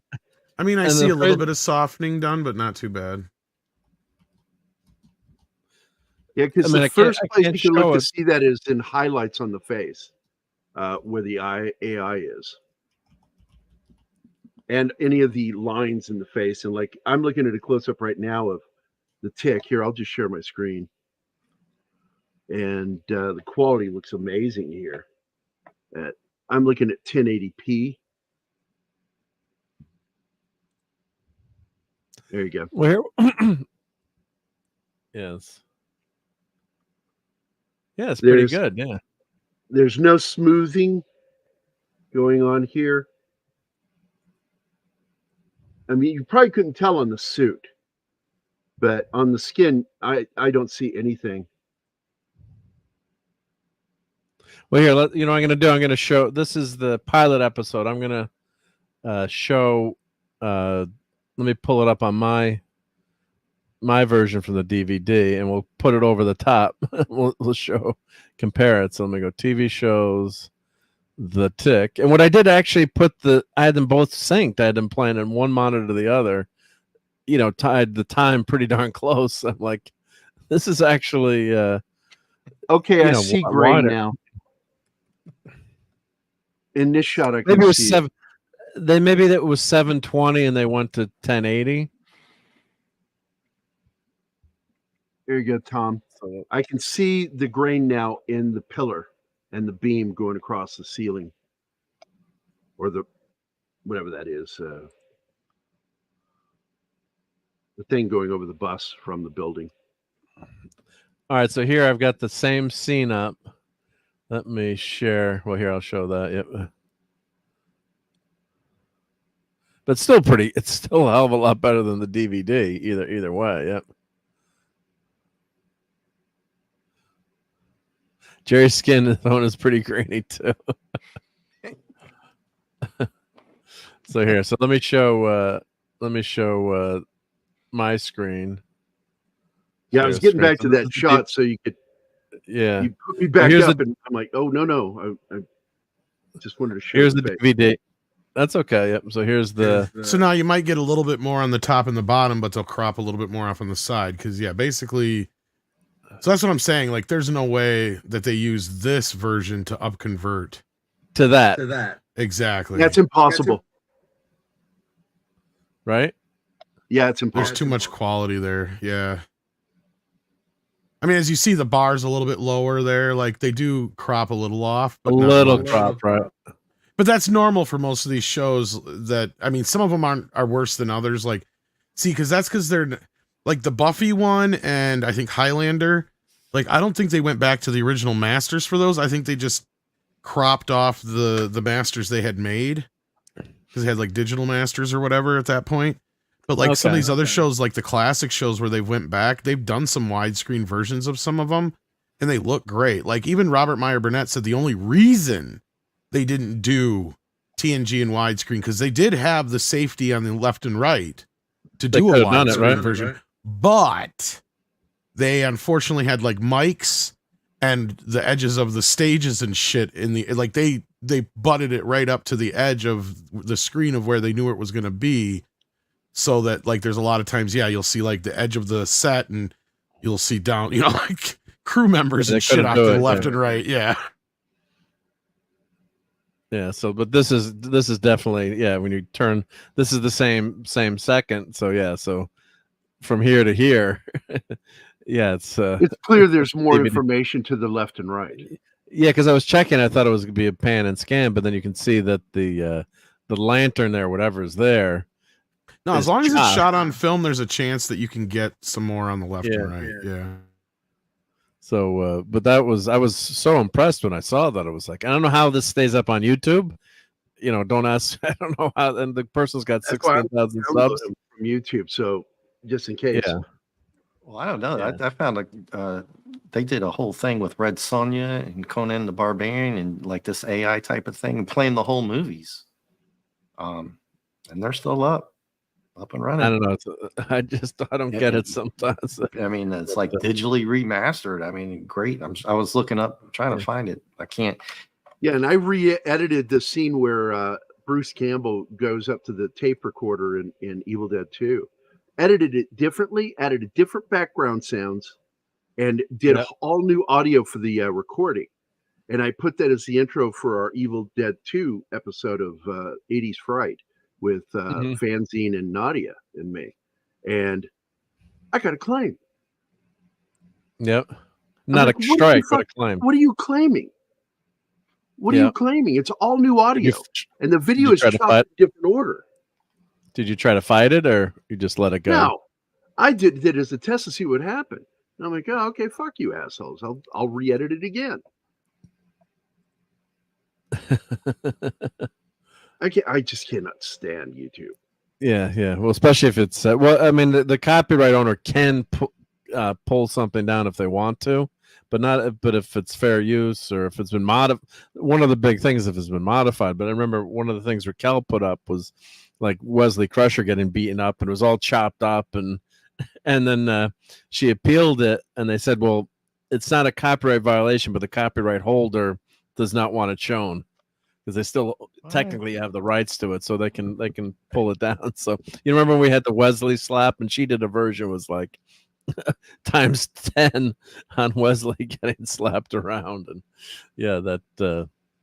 that didn't fly, I guess. So they can take things down, but if you change the audio and change everything up, I think a lot of them do it for backdoor revenue.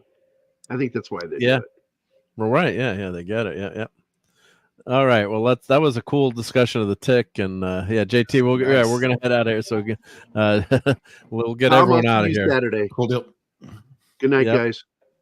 Good night, Gary. So let me put Dave's channel in because Dave's got a new channel. See you guys.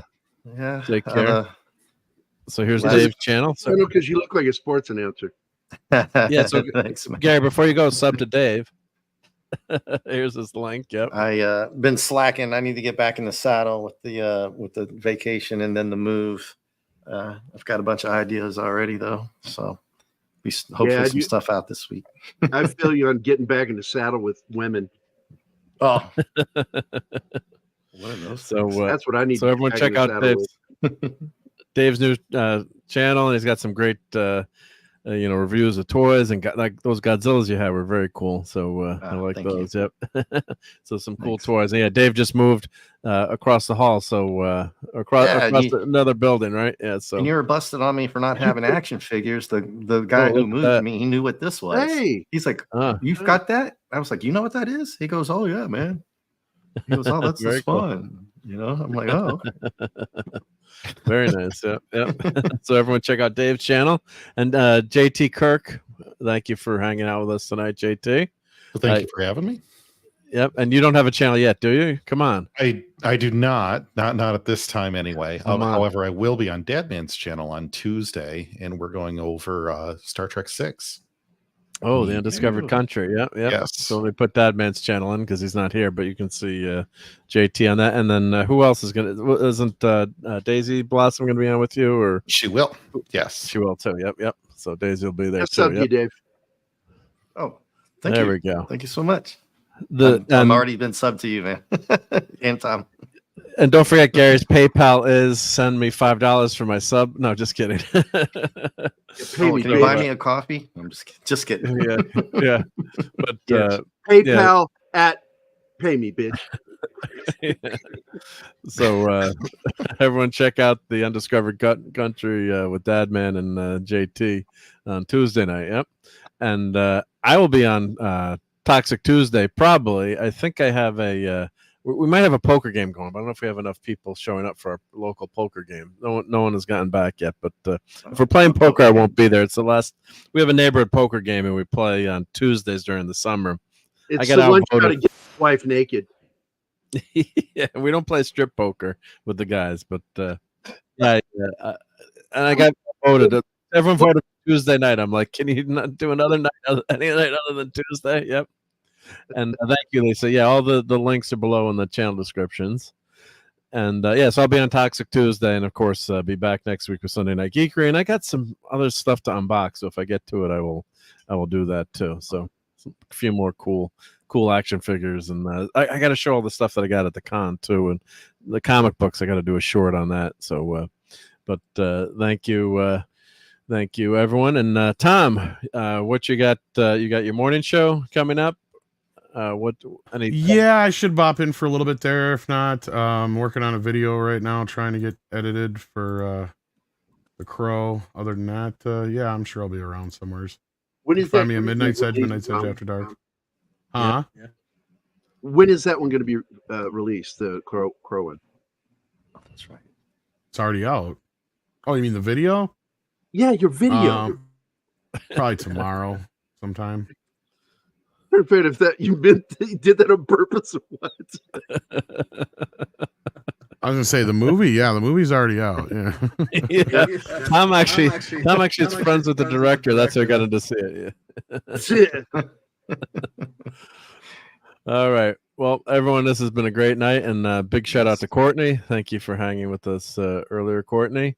So thank you again to all the Sunday Night Geekery gang. Oh, let me turn my camera off. Yep. So everyone go buy that Batmobile, and not mine, not the one I showed. That's like a lot. It's 2 feet wide. Unless you have garage space for it. And don't forget, I'm gay. I would never guess. I would never guess. Yep. So, but no, and of course we always got to remember Clobber time. So let me play this clip from Clobber. Yep. Hey, JT Kirk, thank you JT, for that, buddy. I think YouTube chat should be hauled away as garbage. Great line. Maybe we should do the whole scene. Laddie, don't you think you should rephrase that? You're right. I should. I didn't mean to say that the Enterprise should be hauling garbage. I meant to say that it should be hauled away as garbage. All right. One of my favorite quotes of all time. Easily. Yep. So I always remember our buddy Clobbering time. So, it's tough to hear, but at least we can go back and watch. Yeah, I got emotional, dude. It's starts to tear up. Tear up, man. I don't want to do that. Yeah. But so God bless Mike. But thanks everyone. I really appreciate you guys all hanging out. We got to get out of here, so I'm not going to shout everyone out. But and Clobby would yell at me like, "God damn it, Mark, you got to shout everyone out." But just good night, everyone, and have a great week. And we'll catch you on the next Sunday Night Geekery. And appreciate all the channel members and subscribers. Still can't believe I hit over 1,000 subs. So thank you, everyone, and And I'm cooking a whole pig for Labor Day, so you're all invited to the pig roast next Monday. So I'll have some videos up or some pictures of that. Videos. I'm coming. Ship it to me in dry ice, man. I want some. I can do that. Yep. You all still right, owe everyone. me a print that you promised, by the way. Oh, I did. Yeah, I still have that here. Yeah, let's see. It's right. That's right. I moved. Yeah. I sent you my new address. You sent me the new address. Yeah, it's actually right. That's right here. Yep. There you go. Oh, that's it. I love that That's one. the one. I like that one. Because I moved to Sparta, Missouri, so I'm out in the middle of bumfuck Egypt. Well, hopefully it doesn't cost me more to send it to you now. You move far. Just kidding. No, it's. But yeah, I got that to go. I'm joking. I'm joking. All right, everyone. So we'll have a great Labor Day weekend. Don't work too hard, and we'll see you on Sunday Night Geekery. Take care. Fun storming the castle. It's 106 miles to Chicago. We got a full tank of gas, half a pack of cigarettes. It's dark, and we're wearing sunglasses. Hit it.